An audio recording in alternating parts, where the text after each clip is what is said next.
కాకతి అన్నటువంటి తెగ నుంచి వచ్చినటువంటి వాళ్ళు చక్రవర్తులే ఎన్ని మతాలను పోషించారు. అటువంటి చరిత్ర ఉన్న వాళ్ళని మనం ఎందుకు విస్మరిస్తాం?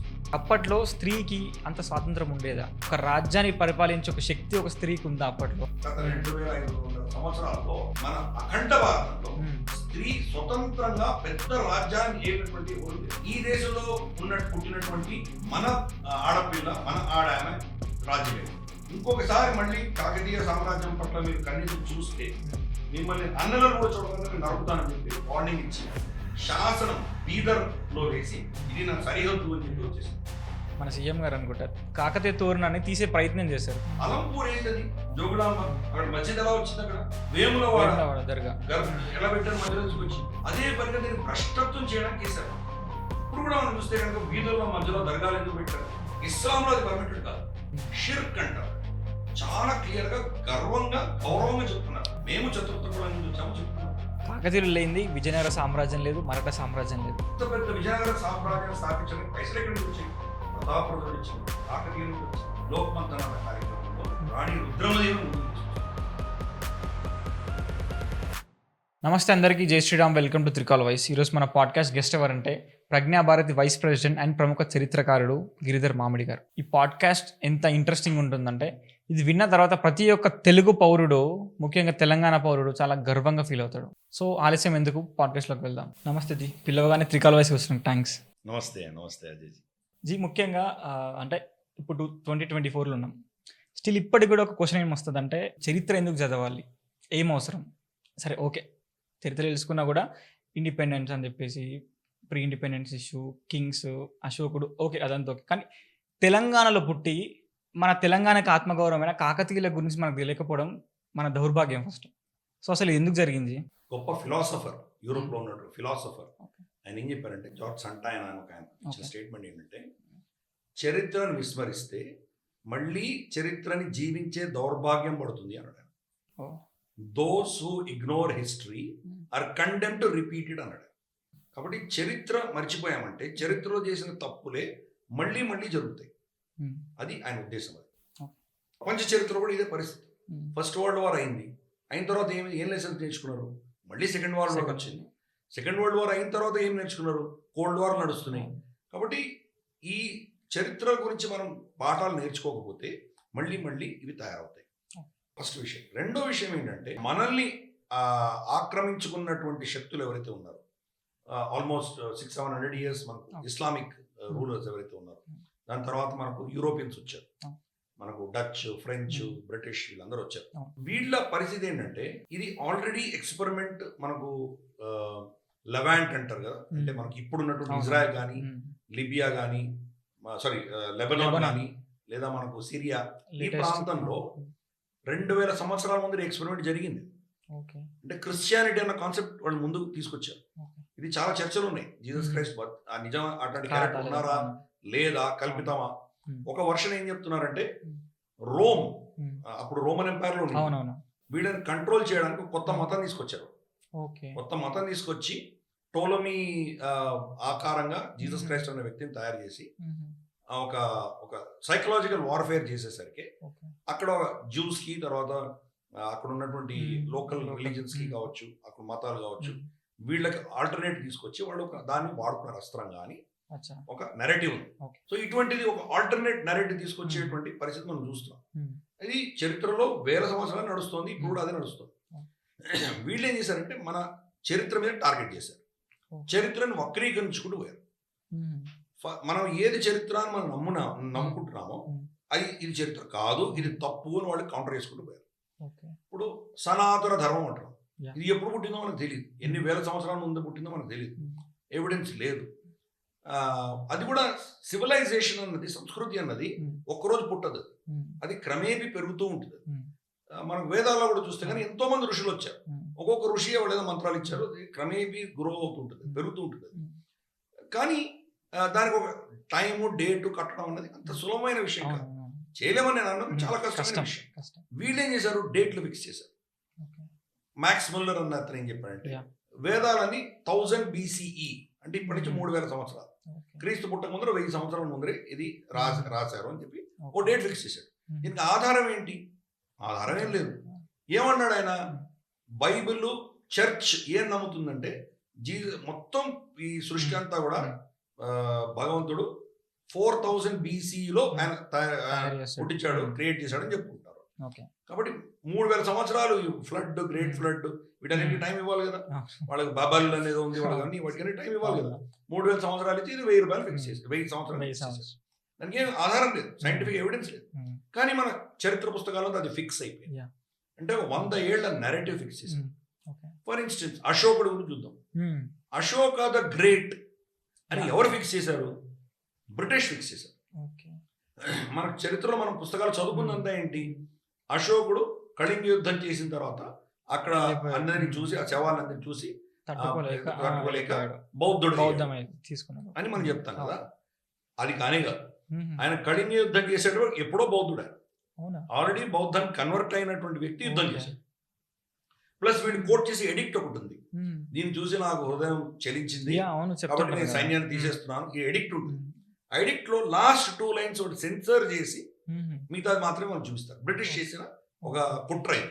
ఎందుకంటే పాలీలో రాసింది, అప్పుడున్నటువంటి స్క్రిప్ట్ మనకి ఎవరికి చదవడం రాదు కదా, ఎవరో చిత్రకాలు దాన్ని రాసి ఉంటారు. కానీ దాన్ని వాళ్ళ పుస్తకాల్లో తీసుకొచ్చేసరికి ఈ 2 సెంటెన్స్ కట్ చేశారు. అశోకుడు అంటే ఏం చెప్పాడంటే, అవును నేను చాలా బాధపడ్డాను, నేను దీంతో సైన్యాన్ని తీసేస్తున్నాను, యుద్ధాలు చేయకూడదు, ఇవన్నీ చెప్పాడు. లాస్ట్ ఏం చెప్పాడంటే, అయినా మళ్ళీ కళింగ గనక దాని తల ఎత్తిందంటే ఇప్పుడు ఎలా దానికి తల ఆనిచానో అట్లనే మళ్ళీ కళింగను అణుస్తాను అని చెప్పి దాంట్లో క్లియర్ గా శాసనంలో ఉంది. అది కట్ చేశారు. అంటే ఇప్పటికి స్టిల్ మనకు తెలీదు. ఇది సంజీవ్ సాన్యాల్, మనకు గవర్నమెంట్ ఆఫ్ ఇండియాకి ఎకనామిక్ అడ్వైజర్ ఉన్నారు కదా, ఆయన దీని ఎవిడెన్స్ తో సహా ఆయన దాన్ని ముందు తీసుకొచ్చారు. సో ఇట్లా ఎన్నైనా చూడండి, Vasco da Gama sea root of India ఎందుకు అనుకున్నాడు? మనకేమనుకుంటాం, ట్రేడ్ కోసం, ఏదో వ్యాపారం చేయడానికి అనుకున్నాడు. ఎందుకంటే ఇక్కడ ముస్లిమ్స్ ఉండినారు, వాళ్ళు ట్రేడ్ అంతా అడ్డుకుంటున్నారు, వాళ్ళు ఎక్కువ ట్యాక్స్ వసూలు చేసేవాళ్ళు, వీళ్ళకి లాభసాటిగా లేదు, కాబట్టి సీ రూట్ అనుకుంటే ఈజీగా స్పైసెస్ ట్రేడ్ చేయొచ్చు. ఇది మనకు పుస్తకాలు చెప్పారు. కానీ ఆ డిక్రీ, ఏ డిక్రీ వల్ల పోర్చుగీస్ కింగ్ ఇతనికి ఫండింగ్ ఇచ్చాడో, యూరోప్ లో ఆ వాస్కోడిగామా షిప్ కంటే పెద్ద షిప్ లేదు, అంత షిప్ కి ఫండింగ్ ఇచ్చి అతన్ని సీ రూట్ కనుక్కోని ఎందుకు చెప్పారు? నిజంగా ఆ డిగ్రీ చూస్తే కనుక జీసస్ క్రైస్ట్ మళ్ళీ భూమి మీద తిరిగి రావాలి, ఆయన రావడానికి ఈ భూమి అంతా కూడా క్రిస్టియన్స్ అయిపోవాలి. క్రిస్టియన్ అయితే ఆయన మళ్ళీ తిరిగి వస్తారు, ఆయన రాజ్యం స్థాపించబడుతుంది, 1000 సంవత్సరాలు పాలన చేసిన తర్వాత వీళ్ళందరూ ఇక్కడ ఉన్నటువంటి ప్రజలు, ఆయన అందరూ స్వర్గానికి వెళ్తారు. ఇది వాళ్ళ నమ్మకం. అంటే యేసు రెండో రాకడ కోసం. వాళ్లకు అప్పుడు అర్థమైన ప్రపంచంలో మాక్సిమం కన్వర్ట్ కాని దేశం ఏది ఉందంటే భారతదేశం. కాబట్టి దీన్ని కన్వర్ట్ చేయాలి. ఎందుకంటే వాస్కోడిగామా వచ్చినప్పుడు ఇంకా అమెరికా డిస్కవర్ అవ్వలేదు, ఆఫ్రికాలో ఆల్రెడీ వాళ్ళు కన్వర్షన్ చేస్తున్నారు. కాబట్టి భారతదేశాన్ని కన్వర్ట్ చేయాలంటే ఈ ముస్లింస్ తో యుద్ధాలు చేసి ఇంత దూరాలు వచ్చి మన కష్టము, సీరుడు కనుక్కున్నాడు తొందరగా కన్వర్ట్ చేయొచ్చు. అందుకనే రాంగ్ అనే జెండా పాతి మన పోర్చుగీస్ రాజు పేరిట నేను ఇక్కడ జీసస్ క్రైస్ట్ స్థాపించడానికి వచ్చాను అని చెప్పుకున్నాడు. కానీ మన చరిత్ర నుంచి కట్ చేశారు. అదే పరిస్థితి మన కాకతీయులు కూడా. ఎప్పుడు కూడా చరిత్ర ఎవరు రాస్తారు అంటే గెలిచిన వాళ్ళు రాస్తారు. ఓడిపోయిన వాళ్ళు ఎంత గొప్పవాళ్ళైనా వాళ్ళ గురించి మాట్లాడరు. ప్లస్ మనకు ఎస్పెషలీ బ్రిటిష్ వాళ్ళు వెళ్ళిపోయిన తర్వాత, అఫ్ కోర్స్ నేను దాన్ని స్వతంత్రం అని పిలవను, నేను ఇంకా మనకు స్వతంత్రం రావాల్సి ఉంది. ట్రాన్స్ఫర్ ఆఫ్ పవర్ మాత్రమే జరిగింది 15 ఆగస్ట్ 1947. వాళ్ళ సిస్టమ్స్, వాళ్ళ చట్టాలు వాళ్ళవే నడుస్తున్నాయి, మొత్తం వాళ్ళ ఐడియాలజీ అవే నడుస్తున్నాయి. మనం పెద్దగా చిన్న చిన్న మార్పులు చేసుకున్నాం, కానీ స్ట్రక్చరలీ కోర్లో వాళ్ళదే నడుస్తుంది. కాబట్టి ట్రాన్స్ఫర్ ఆఫ్ పవర్ జరిగింది. ఏదేమైనా కానీ దాని తర్వాత చూస్తే కనుక ఎస్పెషలీ కాంగ్రెస్ నేతలు, నెహ్రూ కావచ్చు, ఇందిరాగాంధీ కావచ్చు, కమ్యూనిస్టులకి మన ఎడ్యుకేషన్, మన ఏదైతే చదువులు ఉన్నాయో, మన ఇంటెలెక్చువల్ స్పియర్ ఉందో కమ్యూనిస్టులు కంప్లీట్గా హస్తగతం చేశారు. మనకు తెలుసు, జేఎన్యూ వాళ్ళకి గిఫ్ట్ చేశారు. ఇవన్నీ చేసిన తర్వాత రొమిలా థాపర్ లాంటి వాళ్ళు కానీ, లేదా మనకు అబుల్ కలాం ఆజాద్ కానీ, మనకు బిపిన్ చంద్ర పాల్ కానీ, ఇలాంటి వాళ్ళు చాలా మంది, వీళ్ళందరూ ఏం చేశారు, ఇర్ఫాన్ హబీబ్, వీళ్ళందరూ ఏం చేశారంటే మన చరిత్రని కంప్లీట్ గా దాన్ని వక్రీకరించారు. ప్లస్ ఇప్పటికి ఆల్రెడీ 70 ఏళ్ళు అయిపోయింది. 70 ఏళ్లలో కనీసం అంటే 3-4 తరాలు అవే చదివే, ఇదే సత్యం అని ఫిక్స్ అయిపోయారు అందరు. సో అదేంటంటే ఒక సటిల్ వే లో మన సైకలాజికల్ వార్ఫేర్ జరుగుతుంది. ఒకటే గోయబుల్స్ ఏం చెప్పాడు అదే, ఒక అబద్ధం చెప్పి దాన్ని 1000 సార్లు రిపీట్ మళ్ళీ చేస్తే చెప్పడం. సత్యమని నమ్ముతారు. సత్యం. ఇదే జరిగింది అక్కడ. ఓకే. మనకు చూస్తే కనుక కేజ్రీవాల్, అరవింద్ కేజ్రీవాల్ వాడిన టెక్నిక్ కూడా ఇది. ప్రతి నెల మోదీ గారిని తిడతాడు, కానీ ఆ తిట్టే దాంట్లో ఏం సత్యం ఉండదు, పచ్చి అబద్ధాలు తప్పులే, కానీ తిడతాడు. ప్రెస్ లో కవర్ అవుతుంది, అంత అవుతుంది. మళ్ళీ నెక్స్ట్ మంత్ ఇంకో ఇష్యూ తీసుకుని తిడతాడు. 6 నెలలు 7 నెలల తర్వాత 6 నెలల ముందర కేజ్రీవాల్ ఏం తిట్టాడంటే ఎవరికి తెలియదు, కానీ మోదీని తిట్టే మొనగాడు రాని ఫిక్స్ అయ్యారు. ఇది ఒక సైకలాజికల్ వార్ఫేర్. అట్లానే వీళ్ళు చేశారు. చరిత్ర ఇంత వక్రీకరించారంటే నిజ చరిత్ర మనం చెప్పినా ఎవరు దాన్ని నమ్మి వినడానికి సిద్ధంగా లేదు. ఇప్పుడు అదే మెయిన్ పరిస్థితి. కరెక్ట్, అట్లా అయింది. అందుకనే చరిత్ర కావాలి. చరిత్ర లేకపోతే మనం ఏంటి, మన ఉనికి ఏంటి, మన ఐడెంటిటీ ఏంటి లేకపోతే మనకు పశువుకి తేడా ఏంటి? ఇప్పుడు ప్రపంచవ్యాప్తంగా ఉన్నటువంటి గ్లోబల్ మార్కెట్ ఫోర్సెస్ ఎవరైతే ఉన్నారో, వరల్డ్ ఎకనామిక్ ఫోరం కావచ్చు, జార్జ్ సోరోస్ కావచ్చు, వీళ్ళందరూ వోకిజం ఎవరైతే మాట్లాడుతున్నామో దాంట్లో వాళ్ళు చేసే ప్రయత్నమే మీ రూట్స్ ని, మీ యొక్క సివిలైజేషన్ ని మీ నుంచి కట్ చేసే ప్రయత్నం చేస్తున్నారు. వాళ్ళ కంట్రోల్లో వచ్చే రోబోట్స్ గా తయారు చేస్తున్నారు. మనం చరిత్ర తెలుసుకోకపోతే మనకు వచ్చే నష్టం ఇది ఒకటి. 2, తప్పుడు చరిత్ర చదవడం వల్ల మన హీరోస్ ని మనం వాళ్ళని విలన్స్ గా చిత్రీకరించుకుంటాం. టిపికల్ ఎగ్జాంపుల్, ఈ రోజు మన దేశాన్ని దండయాత్ర చేసి వచ్చినటువంటి ప్రతి ఆక్రాంత, మహమ్మద్ ఘోరీ, గజనీ, అబ్దాలి, వీళ్ళందరూ కూడా లక్షలాది మంది మన వాళ్ళని చంపారు, మన స్త్రీలను ఎత్తుకుపోయారు, మానభంగాలు చేశారు, వాళ్ళని బజార్లలో అమ్ముకున్నారు, ఏమి చేశారో అత్యాచారం మనకు తెలుసు. దీని యొక్క తాకిడి మాక్సిమం ఎక్కడ తగిలింది మనకు? ఈ రోజు ఆఫ్ఘనిస్తాన్, పాకిస్తాన్ అంటున్న ప్రాంతంలో, ఒకప్పుడు భారతదేశమే కదా, అక్కడ మాక్సిమం జరిగింది. కానీ ఇప్పుడు దౌర్భాగ్యం ఏంటి, ఆ దేశంలో పాకిస్తాన్లో వాళ్ళ మిసైల్స్ పేరన్నీ గోరీ, అబ్దాలి ఇవన్నీ పేరు పెట్టుకున్నారు, గజ్నబి ఇవే పెట్టుకున్నారు, ఘాజీ. అంటే మీ పూర్వీకులు మీ వాళ్ళు కిరాతంగా చంపారు, మీ తల్లుల్ని, మీ అమ్మమ్మల్ని, వాళ్ళందరినీ వాళ్ళు ఇంత హింసలు పెట్టారు, కానీ వాళ్ళే చాలా హీరోలు చిత్రీకరించుకుంటున్నారు. ఎంత దౌర్భాగ్యం ఇది. కాబట్టి ఇది అవుతుంది, స్టాక్హోమ్ సిండ్రోమ్ అంటారు.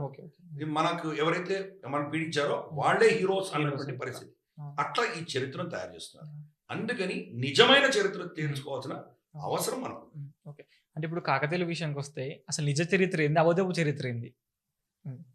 నిజంగా చరిత్ర అన్నది ఒక ఆర్కియలాజికల్ ఎవిడెన్స్ కావచ్చు, ఎడిక్ట్స్ కావచ్చు, మనకు శాసనాలు ఉంటాయి అవి కావచ్చు, లేదా కంటెంపరీ అదే సమయంలో చుట్టుపక్కల ఉన్నటువంటి రాజులు వాళ్ళు చెప్పినటువంటివి కావచ్చు, కవితలు కావచ్చు, చాలా ఉంటాయి. ఇవన్నీ క్రోడీకరించి అప్పుడు ఏం జరిగి ఉండొచ్చు అని ఒక ఏదైనా ఒక నెరేటివ్ అని బిల్డ్ చేయొచ్చు. కానీ ఇది చూసేవాడి ఆలోచన దృక్పథం ఉంటుంది. ఇప్పుడు నాకు ఒక ఏదో తవ్వకాలో ఒక బౌల్ దొరికింది, బౌల్ నా ఇష్టం, బౌల్ అనే సత్యం, బౌల్ దొరికింది. బౌల్ దేనికి వాడుకుంటున్నాడు? దీన్ని అడుగు తినడానికి వాడుకున్నారని ఒకటి చెప్పొచ్చు చరిత్రకారు. కాదు దీంట్లో మద్యం పోసి, లిక్కర్ పోసి తాగేవాడని కూడా చెప్పొచ్చు. మూడోవాడు లేదు పూజకి ప్రసాదం పెట్టడానికి వాడుకున్నాడు కూడా చెప్పొచ్చు. 4వ వాడు కాదు ఇది ఏదో వంట చేయడానికి వాడుకున్నారు. సో వస్తువు ఒకటేనా, దాన్ని ఎట్లా ఇంటర్ప్రిట్ చేస్తారన్నది వాళ్ళ ఆధారం, వాళ్ళ దీని మీద డిపెండ్ అయ్యింది. సో ఇప్పుడు కాకతీయులకు సంబంధించి కూడా ఇటువంటివే చాలా జరిగినాయి. చాలా అంటే మనకు తెలిసినటువంటి, మన దగ్గర ఎవిడెన్స్ ఉన్నటువంటి వాటిని కూడా వీళ్ళు వక్రీకరించారు. ఫర్ ఇన్స్టెన్స్ వాళ్ళే స్వయాన వాళ్ళ శాసనాల్లో చతుర్థ కులం అని రాసుకున్నారు. చతుర్థ కులం అంటే మనకు తెలుసు, శూద్రులు అని వాళ్ళు రాసుకున్నారు. శూద్ర జాతి అన్నది ఒక నీచమైన పదం కానే కాదు. దాని నీచమైన పదం చేసింది బ్రిటిష్ వాళ్ళు. బ్రిటిష్ వాళ్ళు వచ్చాక దాన్ని అదే పనిగా చేశారు. ఫర్ ఇన్స్టెన్స్ మనం చూసే రాజీవ్ మల్హోత్రా గారి బ్రేకింగ్ ఇండియా పుస్తకం చదివితే చాలా మనకు తెలియని సీక్రెట్స్ తెలుస్తాయి. ఫర్ ఇన్స్టెన్స్ మనకు ఈరోజు షెడ్యూల్డ్ క్యాస్ట్, షెడ్యూల్డ్ ట్రైబ్ అని ఎలా నిర్ణయించారు? ఏ కులం అన్నది దీంట్లో ఉండాలి అని ఏ బేసిస్ నిర్ణయించారు వాళ్ళు? మనకు ఆ రీజన్ తెలిస్తే చాలా ఆశ్చర్యం వేస్తుంది. ముక్కు సైజ్ బట్టి నిర్ణయించారు. ముక్కు చాలా తక్కువ ముక్కు అంటే షెడ్యూల్ ట్రైబ్, ఇంకొంచెం పొడుగుందంటే షెడ్యూల్ క్యాస్ట్, ఇంకా పొడుగుందంటే ఓబీసీ, ఇంకా పొడుగుందంటే ఫార్వర్డ్ క్యాస్ట్. ఇంతే, ఇది సైన్స్ వాళ్ళది, దర్శనాన్ని సైన్స్. కాబట్టి వాళ్ళు చేసినటువంటి ఇప్పుడు షెడ్యూల్ క్యాస్ట్, షెడ్యూల్ ట్రైబ్స్ ఏవైతే బ్రిటిష్ వాళ్ళు చేశారు, దాంట్లో ఉన్నటువంటి చాలా కులాలు ఒకప్పుడు రాజ్యాలే. మరి వాళ్ళని ఈరోజు షెడ్యూల్ క్యాస్ట్, షెడ్యూల్ ట్రైబ్ అంటున్నారు. అలాగే గతంలో అటువంటి చిన్న కులాల నుంచి వచ్చినటువంటి వాళ్ళు చక్రవర్తులయ్యారు, రాజులయ్యారు. వాళ్ళని ఈరోజు మీరు ఫార్వర్డ్ క్యాస్ట్ అంటున్నారు. అర్థం ఏమైనా ఉందా? అదే కదా. ఈ టిపికల్ ఎగ్జాంపుల్ రాణి రుద్రమదేవి కేసులో మనం చూడొచ్చు. అలాగే రాణి రుద్రమ అంటే కాకతీయుల కేసులో మనం చూడొచ్చు. కాకతీయ సామ్రాజ్యం, కాకతీయులు అన్నటువంటి వాళ్ళు కాకతి అన్నటువంటి చతుర్థ కుల నుంచి మేము వచ్చాము అని వాళ్ళే చెప్పుకున్నారు. ఇప్పుడు కూడా తెలంగాణలో కాకు పట్టింది బాబాయ్, కాక అన్న అంటారు. కాకు పట్టింది అంటే వేడి, జ్వర దేవతను పూజ చేసేవాడు. అదొక తెగ. ఈరోజు మనకు కందహార్ అని చెప్పేసి ఒక చిన్న గ్రామం ఉంది ఇక్కడ మహారాష్ట్రలో, అక్కడి నుంచి వచ్చారు. వాళ్ళ పూర్వీకుల శాసనం అక్కడ మస్జిద్లో ఉందంట. ఈరోజు మస్జిద్లోకి ఎవరు రానివ్వరు, వాళ్ళ కంట్రోల్లో ఉంది. వెళ్తే వాళ్ళ ఇంకా చరిత్ర మనకు చాలా తెలుస్తుంది. అన్ఫార్చునేట్లీ మన చేతిలో లేదు, మరి అది ఎప్పటికి వస్తుందో మనకు తెలియదు. కానీ అక్కడి నుంచి వచ్చారు.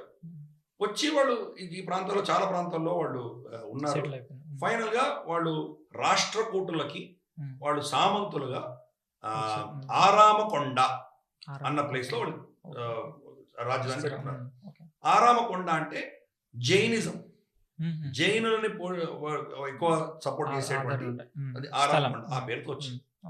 వీళ్ళ పేర్లు కూడా చూస్తే వాళ్ళు సామంతులుగా ఉన్నప్పుడు అక్కడ ఉన్నటువంటి రాజులు గుండయ్య, గుండన, తర్వాత బేతరాజు, ప్రోలయ, ఇటువంటి ఇవి మన సంస్కృత పేర్లు కాదే, సో కాల్డ్ రాజుల పేర్లు కాదే, క్షత్రియుల పేర్లు కాదే. కాబట్టి దాన్ని మనం ఏమంటాం, మనం ఇది మన పరిస్థితి. అంటే తర్వాత వాళ్ళు మేము స్వతంత్ర రాజులము అని డిక్లేర్ చేసుకున్న తర్వాత రాచరిక పేర్లు పెట్టుకున్నారు. మహాదేవ అని పెట్టుకున్నారు, తర్వాత రుద్రదేవ అని, తర్వాత గణపతి దేవ అని, తర్వాత రుద్రమదేవి, ప్రతాప రుద్ర, ఈ పేర్లు తర్వాత పెట్టుకున్నారు, రాజులుగా పెట్టుకున్నారు. అయినా వాళ్ళ ఇండ్లల్లో ఇప్పుడు ఇంత రాజులైనా కానీ కూడా వాళ్ళు ఎక్కడి నుంచి వచ్చారో, ఏ కులం నుంచి వచ్చారో దాన్ని మర్చిపోలేదు, అవే పేర్లు పెట్టుకున్నారు. గణపతి దేవుడి చెల్లెలి పేరు మైలమ్మ, పేరు కాదు ఆమె పెద్ద పేరు దుర్గమాంబానో ఇటువంటి పేరు పెట్టలేదు. అట్లే చూస్తే కనుక మనకు రాణి రుద్రమదేవి కూతుర్ల పేరు ముమ్మడమ్మ, రుయ్యమ్మ. ఈ సంస్కృత పేర్లు కావేవి.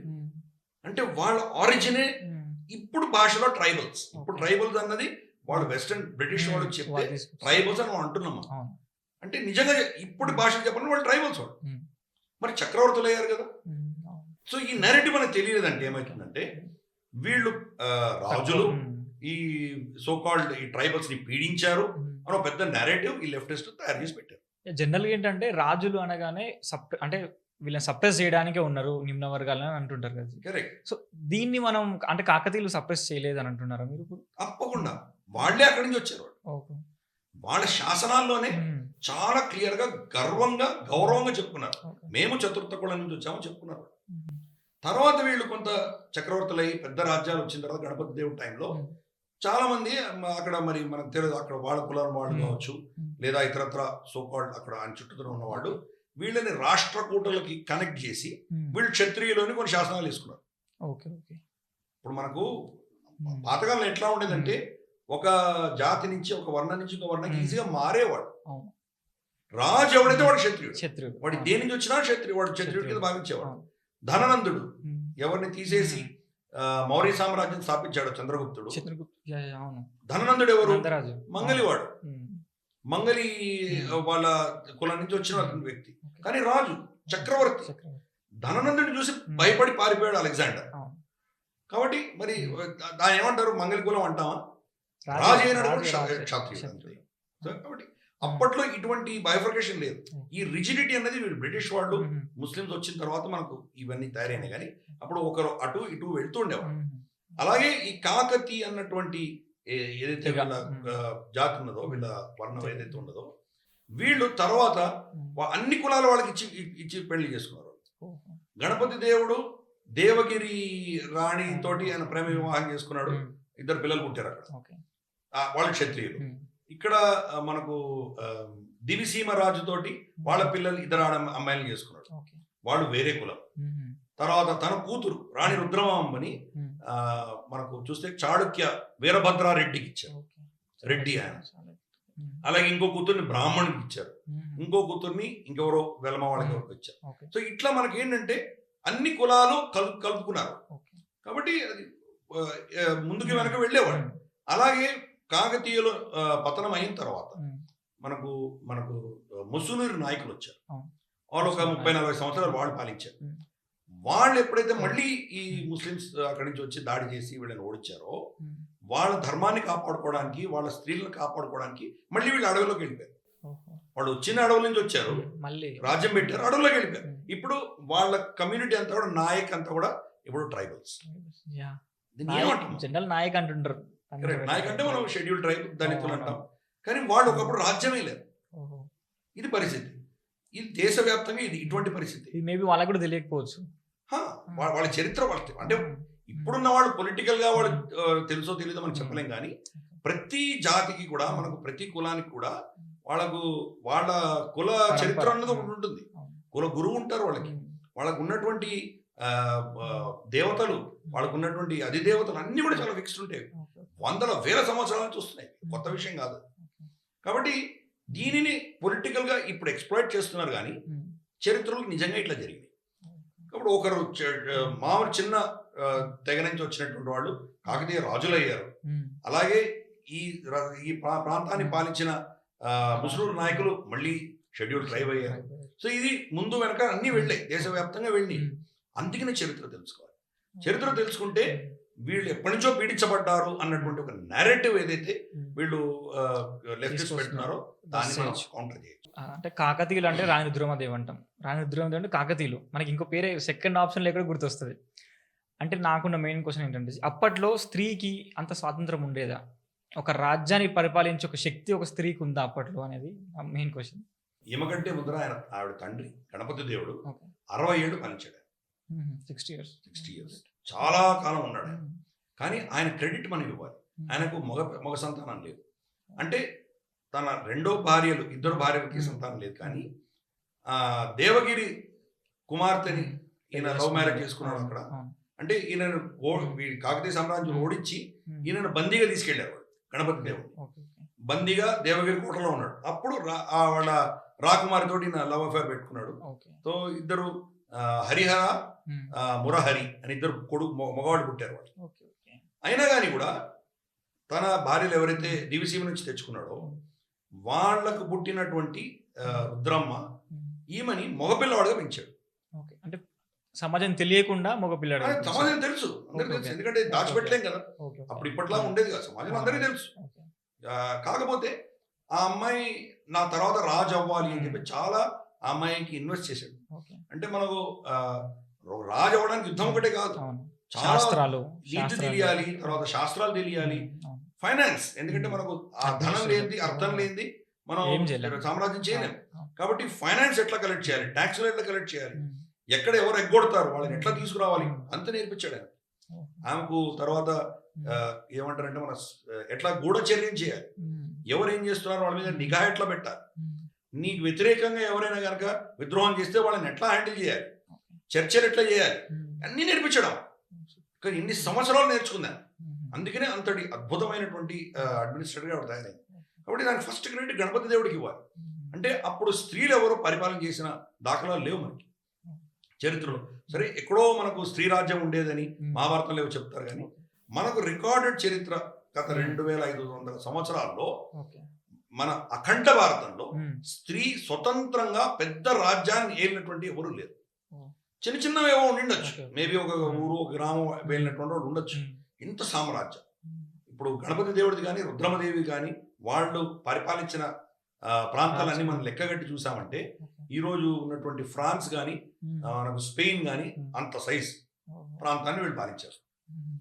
కాబట్టి ఫస్ట్ స్త్రీ ఈ దేశంలో, అంటే ఈ దేశంలో పుట్టినటువంటి మన ఆడపిల్ల, మన ఆడామె రాజ్యమే. ఈవిడికంటే ముందర కొన్ని సంవత్సరాల ముందర రజియా సుల్తాన్ రాజ్యమే ఢిల్లీలో. అంటే జనరల్ పుస్తకాల్లో రజియా సుల్తాన్ ఫస్ట్ ఉమెన్ ఎంపరర్ చెప్తారు, అది కరెక్టే. కానీ వాళ్ళు ఆక్రాంతలు ఈ దేశం సంబంధించినటువంటి కాదు. వాడు ఆమె ఎక్కడి నుంచి వచ్చింది, ఇల్తుష్మిష్ వీళ్ళందరూ వాడు మహమ్మద్ గోరీ తోటి వచ్చిన వాళ్ళు ఈ దేశానికి సంబంధించిన వాళ్ళే కాదు. కాబట్టి వాళ్ళు ఆర్ ఆక్యుపైర్స్, వచ్చి ఇక్కడ మన మీద పెత్తనం చెలాయించారు. కాబట్టి ఆమె లెక్క తీసుకోవాలి. 1. 2, రాణి రుద్రమదేవి పాలించినంత కాలం ఆమె పాలించలేదు. 3-4 సంవత్సరాలే ఉంది ఆమె. ఆ 3-4 సంవత్సరాలు కూడా నిజంగా ఢిల్లీ సింహాసనం మీద కూర్చొని లేదు. ఆమెను తరిమి తరిమి కొట్టారు. ఆమె దాయాదులు కావచ్చు, ఆమె పడనటువంటి వాళ్ళు మౌలవీలు వీళ్ళందరూ. ఆమె బాయ్ ఫ్రెండ్ ఇద్దరు పరిగెత్తి తల దాచుకొని ఫైనల్ గా వాళ్ళ చేతులు దొరికిపోతే వాళ్ళని ఇద్దరు చంపేశారు. కాబట్టి నిజంగా ఆమె పరిపాలన చేయలేదు. సరే, ఉన్న 4 ఏళ్ళు కూడా చాలా గుళ్ళు ధ్వంసం చేసింది, అది వేరే విషయం. కానీ ఆమెకు పెద్ద చరిత్ర లేదు. అలాగే మనం చూస్తే కనుక వాళ్ళ కొడుకుని ముందర పెట్టుకొని రాజ్యం వెళ్ళినటువంటి వాళ్ళు కొంతమంది ఉన్నారు. ఫర్ ఇన్స్టెన్స్ రాణి లక్ష్మీబాయి ఝాన్సీ ఆవిడ ఉన్నారు. మనం అంటే అప్పుడు డాక్టరీన్ ఆఫ్ ల్యాబ్స్ అని చెప్పేసి బ్రిటిష్ వాళ్ళు పెట్టి చేశారు. ఆవిడ కూడా పరిపాలించలేదు. వాళ్ళు బ్రిటిష్ వాళ్ళు మేము టేక్ ఓవర్ చేస్తున్నామని దాన్ని రెసిస్ట్ చేసింది, యుద్ధం చేసింది, చనిపోయింది. కానీ ఆవిడ ఇండిపెండెంట్ రాణిగా ఆవిడ పరిపాలన చేయలేదు. అలాగే ఈవెన్ అహిల్యాబాయ్ హోల్కర్ కూడా ఆవిడే మళ్ళీ ఆవిడ కొడుకుని ముందర పెట్టి తను రన్ చేసింది. కాబట్టి ఇటువంటివి ఉన్నాయి. కానీ స్వయం ప్రతిపత్తిగా తనే ఒక సావరెన్గా, ఒక చక్రవర్తిగా, ఒక మహారాజుగా మహారాణిగా పరిపాలించింది రాణి రుద్రమదేవి. మొత్తం భారత చరిత్రలోనే అంత గర్వకారణమైనటువంటి చరిత్ర ఆమెకు ఉంది.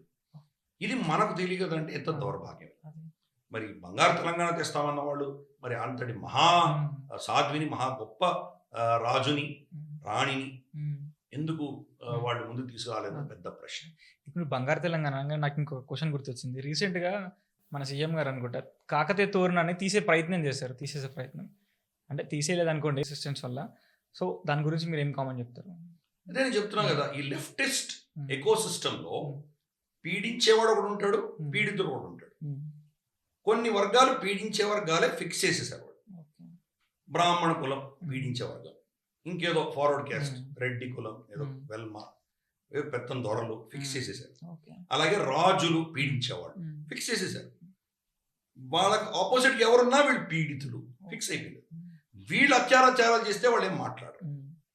అలాగే మనం చూసాం దళితులు పీడితులు, ఇంకేదో బ్రాహ్మణం అగ్రవర్ణాలు పీడించేవాడు ఫిక్స్ అయ్యారు. వీళ్ళలో మంచివాళ్ళు ఉన్నారు, వాళ్ళలో మంచివాళ్ళు ఉన్నారు, వీళ్ళలో చెడ్డవాళ్ళు ఉన్నారు, వాళ్ళలో కూడా చెడ్డవాళ్ళు ఉన్నారు. ముస్లిమ్స్ కానీ దళితులు కానీ ఇంకెవరైనా అనవసరంగా వాళ్ళ మీద అట్రాసిటీస్ కేసు పెట్టి వాళ్ళని సతాయించడం ఇటువంటివైనా చేస్తే వీళ్ళు మాట్లాడరు. సెలెక్టివ్. అలాగే మనం అక్లాక్ ఎవరో చంపితే కనుక అక్లాక్ పేరు గుర్తుంటుంది, మరి కమలేష్ తివారీ గురించి ఎవరు మాట్లాడారు.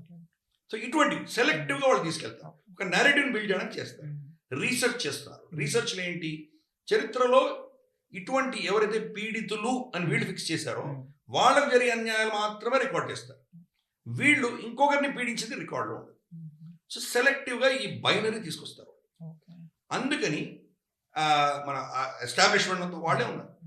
ఇన్ఫ్యాక్ట్ కేసీఆర్ గారి టైంలో ఉన్నటువంటి వాళ్ళే, వాళ్ళ పేర్లు ఎందుకు చెప్పాలి, మనం కాంట్రవర్సీ ఎందుకు, కానీ ఈ కల్చర్కి సంబంధించి అప్పుడు 10 ఏళ్ళుగా ఉన్నటువంటి వాళ్ళు ఇప్పుడు కూడా కంటిన్యూ అవుతున్నారు. ఇది మనకు వచ్చిన ప్రాబ్లం. అదే భావజాలం ఉంది. అంటే చీఫ్ మినిస్టర్ చేంజ్ అయినా, మంత్రులు చేంజ్ అయినా, అడ్మినిస్ట్రేషన్ సిస్టంలో ఏం మార్పు లేదు. వాళ్ళు ఇది తీసుకొస్తున్నారు. చాకలి ఐలమ్మ ఆవిడ పోరాటం చేసింది, గొప్ప వ్యక్తి. చాకలి కులానికి మాత్రమే చెందింది ఆవిడ.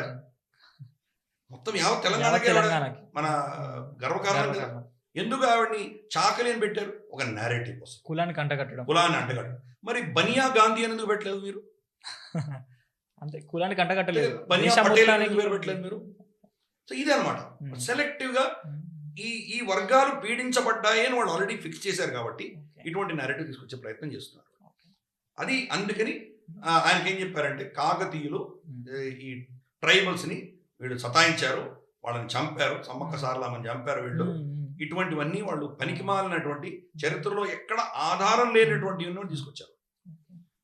ప్రభుత్వంలో చాలా అధికారంలో ఉన్నటువంటి ఒక మహానుభావుడు కల్చర్కి సంబంధించి అతను చెప్తాడు, వాళ్ళు పాపం ట్రైబల్స్ అండి, నేచర్ వర్షిప్ చేసేవాళ్ళండి, ప్రకృతిని పూజించేవాళ్ళండి, బ్రాహ్మణులు వచ్చి వాళ్ళు మంత్రాలు అవి చెప్పి దాన్ని వాళ్ళు భ్రష్టు పట్టించారండి అంటాడు. అర్థం కాని విషయం ఏంటంటే, మనకు అనాదిగా శ్రీకృష్ణుడు కావచ్చు, సుధాముడు కావచ్చు, అంటే ఒక చక్రవర్తి, ఒక పామరుడు, ఇద్దరు అడవిలోకి వెళ్ళి గురువు దగ్గర గురుకులంలో నేర్చుకున్నారు. అవునా? అది నేల మీద కూర్చొని, చక్రవర్తి కదా నాకు పెద్ద సీట్ అయిన వాడు చెప్పలేదు. సో అటువంటి అడవి వన్య ప్రాంతంలోనే అద్భుతమైన ఆవిష్కరణలు వచ్చాయి. అంటే వాడు వేరే, వీడు వేరే అన్నది యూరోప్లో ఉన్నటువంటి కాన్సెప్ట్. దాన్ని ఈ లెఫ్టిస్ట్ ముందు తీసుకెళ్తున్నారు. ఈ ప్రకృతిని వారికి పూజ చేసేవాళ్ళు, వాళ్ళు ఎవరైతే ఆదివాసులు, వీడు ఆదివాసి, అదొక పెద్ద నేరేటివ్. ఆదివాసి అన్న పదమే తప్పు. ఆదివాసి అంటారు అన్న అంటే పదమే తప్పు. మొదటి వాసి అని చెప్పినట్టు మూల నివాసి ఆదివాసి అనేది తప్పు, దానికి వద్దాం. కానీ వాళ్ళు ఎవరైతే మనకు వనవాసీలు ఉన్నారో వాళ్ళ పూజా పద్ధతికి అద్భుతమైనటువంటి ఘనం నేర్చుకున్నటువంటి ఘనా పార్టీలకు వాళ్ళు చేసే పూజకి ఏంటి తేడా? వీళ్ళు కూడా అగ్నిని పూజ చేస్తున్నారు, సూర్యుని పూజ చేస్తున్నారు, వరుణుని పూజ చేస్తున్నారు, తులసిని పూజ చేస్తున్నారు, గోమాతని పూజ చేస్తున్నారు, ప్రకృతిని కదా వాళ్ళు కూడా పూజ చేస్తున్నారు. వాళ్ళకి వీళ్ళకి ఏంటి తేడా? సో మనకు ఈ వ్యత్యాసాలు లేవు. భాష ఏదైనా మన సంస్కృతిలో కామనాలిటీస్ ఉన్నాయి. ఆదివాసి అన్న పదం మన దేశానికి అసలు వర్తించదు. వాళ్ళ లెక్క ప్రకారం అడవిలో ఉన్నటువంటి వాళ్ళు ఆదివాసీలైతే మనమందరం ఎవరు? ఆక్రాంతులమా? వేరే దేశాన్ని నుంచి ఈ దేశాన్ని ఆక్యుపై చేసుకున్నవాడా? అది నేరేటివ్ వాళ్ళు క్రియేట్ చేయదలుచుకున్నారు. అంటే ఆదివాసి అంటే మొదటి వాసి అంటే మొదటి నుండి ఉంటున్న వాళ్ళు, ముందు నుంచి ఉన్నటువంటి వాళ్ళు. అంటే వాళ్ళు ముందు నుంచి ఉన్నారు, మిగతా వాళ్ళందరూ బయట నుంచి వచ్చారని కదా అర్థం. ఇది నేరేటివ్ క్రియేట్ చేయడానికి ట్రై చేశారు. దీన్ని సమర్థించడానికి వాళ్ళు ఏం చేశారంటే ఆర్యన్ ఇన్వేషన్ థియరీ అని తీసుకొచ్చారు. సైంటిఫిక్ గా కంప్లీట్ గా డిస్ప్రూవ్ అయిన తర్వాత కాదు అంటే వాళ్ళకి శవాలు దొరకలేదు, యుద్ధాలు దొరకలేదు, ఏం దొరకలేదు వాళ్ళకి. కాదు ఆర్యన్ మైగ్రేషన్ మొదలు పెట్టారు. కొత్త ఇప్పుడు ఆర్యన్ మైగ్రేషన్ థియరీ చాలా మంది ముందు తీసుకొస్తారు. ఆర్యన్ ఇన్వేషన్ అవ్వలేదు ఒప్పుకుంటున్నారు వాళ్ళు, కానీ మైగ్రేట్ అయ్యారు. ఆర్యన్ బయట నుంచి వచ్చారు. ఈ సంస్కృత భాష ఎక్కడి నుంచి వచ్చింది వాళ్ళకి ఎవిడెన్స్ లేదు. ఇండో యూరోపియన్ ఐఈ అనేది పెట్టారు, ఇండో యూరోపియన్ లాంగ్వేజెస్ అని పేరు పెట్టారు. అప్పుడు ఎక్కడుందో తెలియదు, ఎక్కడి నుంచి వచ్చిందో తెలియదు, ఎవిడెన్స్ చూపించాలి కదా. ఫలానా ఇది స్టెప్పీస్ నుంచి, ఏదో టర్కీ నుంచి, అనటోలియా నుంచి ఎక్కడి నుంచి వచ్చింది అని వీళ్ళు థియరీ చెప్తున్నారు. చూపించండి, అక్కడ ఎవిడెన్స్ చూపించండి. ఏం లేదు కదా. లింగ్విస్టిక్స్ గా శ్రీకాంత్ అళగిరి లాంటి వాళ్ళు ప్రూవ్ చేసి ఆర్యన్ మైగ్రేషన్ కాదు, అవుట్ ఆఫ్ ఇండియా థియరీ, ఇక్కడి నుంచి మన వాళ్ళు వెళ్ళారు అక్కడికి అని చెప్పి ఈయన ప్రూవ్ చేశారు. సైంటిఫిక్ గా ప్రూవ్ అయినా వీళ్ళు ఆ సిద్ధాంతం పట్టుకొని ఈ ద్రావిడ సిద్ధాంతం, దక్షిణ భారతం వేరే, ఇవన్నీ కూడా ఒక పొలిటికల్ నెరేటివ్ కోసం వాళ్ళు వాడుకున్నారు, దేశాన్ని చీల్చడం కోసం వాడుతున్నారు. కాబట్టి ఇదే పంథాలో వాళ్ళు ప్రభుత్వంలో ఉన్నటువంటి వాళ్ళు అదే భావజాలం ఉంది. కాబట్టి మన యూనివర్సిటీస్లో కూడా ఇలా గబ్బిళాలు కొట్టుకునే ఉన్నాయి. లిటరల్ గా మనం చూస్తే కనుక అక్కడ హిస్టరీ డిపార్ట్మెంట్ కావచ్చు, పొలిటికల్ సైన్సెస్ డిపార్ట్మెంట్ కావచ్చు, ఇతర ఏవైతే మన సో కాల్డ్ ఆర్ట్స్ జర్నలిజం వీటిలో అంతా లాంగ్వేజెస్ అంతా వీళ్ళు ఫిల్ కంప్లీట్ నిండి ఉన్నారు. వాళ్ళు మొత్తం ఇటువంటి నెరేటివ్స్ ముందుకు తీసుకొస్తున్నారు. బైనరీ, ప్రతి దాంట్లో బైనరీ తీసుకురావాలి. కాబట్టి వీళ్ళు పీడించారని చెప్తున్నారు. కానీ ఏ సమ్మక్క సారలమ్మకు సంబంధించినటువంటి వాళ్ళ జనజాతి ఎవరైతే ఉన్నారో వాళ్ళే ఏం చెప్పుకుంటున్నారంటే వాళ్ళని దాంట్లో 2 వర్షన్స్ ఉన్నాయి. మాలిక్ కాఫర్ సైన్యం వచ్చి వాళ్ళు చంపారు, వాళ్ళ రాజ్యాన్ని కాపాడడానికి వెళ్తే ఎదుర్కోవాల్సి వచ్చింది కాబట్టి వాళ్ళు చంపారు ఒక వర్షం. ఇంకో వర్షం అటువంటిది ఏం జరగలేదు, అది వాళ్ళు కాకతీయుల కంటే ముందరే చనిపోయారు. వాళ్ళు ఎప్పుడో ధననందుడి తర్వాత చంద్రగుప్త మౌర్యుడి టైంలో వాళ్ళు అక్కడి నుంచి ఉత్తరాది నుంచి వచ్చి ఇక్కడ సెటిల్ అయ్యారు వాళ్ళు.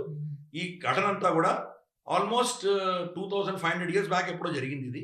కాబట్టి సమ్మక్క సారలమ్మ ఎప్పుడో వెళ్ళిపోయారు వాళ్ళు, ఎప్పుడో యుద్ధాలు ఏదో పోయారు వాళ్ళు పోయారు. కాకతీయులు కూడా ఇంకా రాజ్యం రాకముందరే వెళ్ళిపోయారు, ఇంకో 2వ వర్షం. కానీ వాళ్ళు ఎందుకు ఇట్లా కవర్ చేస్తారు? అది వాళ్ళు ఏదో కొండలోకి పోయి ఒక వాళ్ళ అమ్మవారికి సంబంధించినటువంటి కొన్ని చిహ్నాలు తీసుకొస్తారు. అదేంటి ఎవరికి తెలియదు. చుమ్మ చీకట్లో దాన్ని పెట్టి అక్కడ కట్టి పెడతారు, అది తెలుసు మనకి. వాళ్ళ జెండా హనుమంతులు ఉంటారు, దాంట్లో అంతా కంప్లీట్ మన సాంప్రదాయాలే ఉంటాయి. మరి అంత అడవి జాతిలో ఉన్నటువంటి వాళ్ళు ఎందుకు దీన్ని ఫాలో అవుతున్నారు? కానీ వాళ్ళని హిందూ ధర్మం నుంచి దూరం చేసే ప్రయత్నం ఈ లెఫ్టిస్టులు చేస్తున్నారు. అదే రేవంత్ రెడ్డి గారికి చెప్పించి ఇది తప్పు, మనకు ఓట్లు అక్కడ వస్తాయి, వీళ్ళలో చీలిక తీసుకొస్తే మనము బాగుంటుంది అని చెప్పి తీసుకొచ్చి వాళ్ళు పెట్టారు. పొలిటికల్ ఆయనకు అన్ని ఇది చరిత్రకారుడు కాదు కదా, పొలిటికల్ గా ఆయనకి ఎక్కడ లాభం ఉంటే అది చేస్తారు ఆయన. అందుకని ఇండివిజువల్ ఆయన తప్పు పట్టట్లేదు. కానీ ఆయన బహుశా చీఫ్ మినిస్టర్ కాబట్టి దీని పూర్వాపరాలు ఏంటి అని చెప్పి చరిత్రకారులందరినీ పిలిచి ఒక సమగ్రంగా రీసెర్చ్ చేసి తర్వాత మాట్లాడుంటే బాగుండేది. కొంచెం తొందరపాటు ఉండొచ్చు ఆయన. బట్ ఎఫెక్టివ్లీ ఏంటంటే మనకు వరంగల్ నుంచి చాలా మంది ఈవెన్ కాంగ్రెస్ నేతలే చేయడానికి వీల్లేదు అనేసరి కొద్దిగా ఆగింది. ఈ నెరేటివ్స్ అన్ని కూడాను వీళ్ళు మనకు తెలియకుండా అడ్మినిస్ట్రేషన్లో, అకాడమియాలో, యూనివర్సిటీస్లో దీన్ని పుష్ చేస్తున్నారు. సో మళ్ళీ హిస్టరీలోకి వద్దాం. ఇప్పుడు రాణి రుద్రమదేవి గారు ఉన్నారు కదా, వారు పేరు అంటే పరాక్రమానికి ఒక మారు పేరు ఆమె. సో ఆమె చేసిన యుద్ధాలు ఏంటివి, ఎంత గొప్ప చరిత్ర తనది అనేది నేటి యువతకు తెలియదు. సో వాటి గురించి మీరు ఏం చెప్తారు?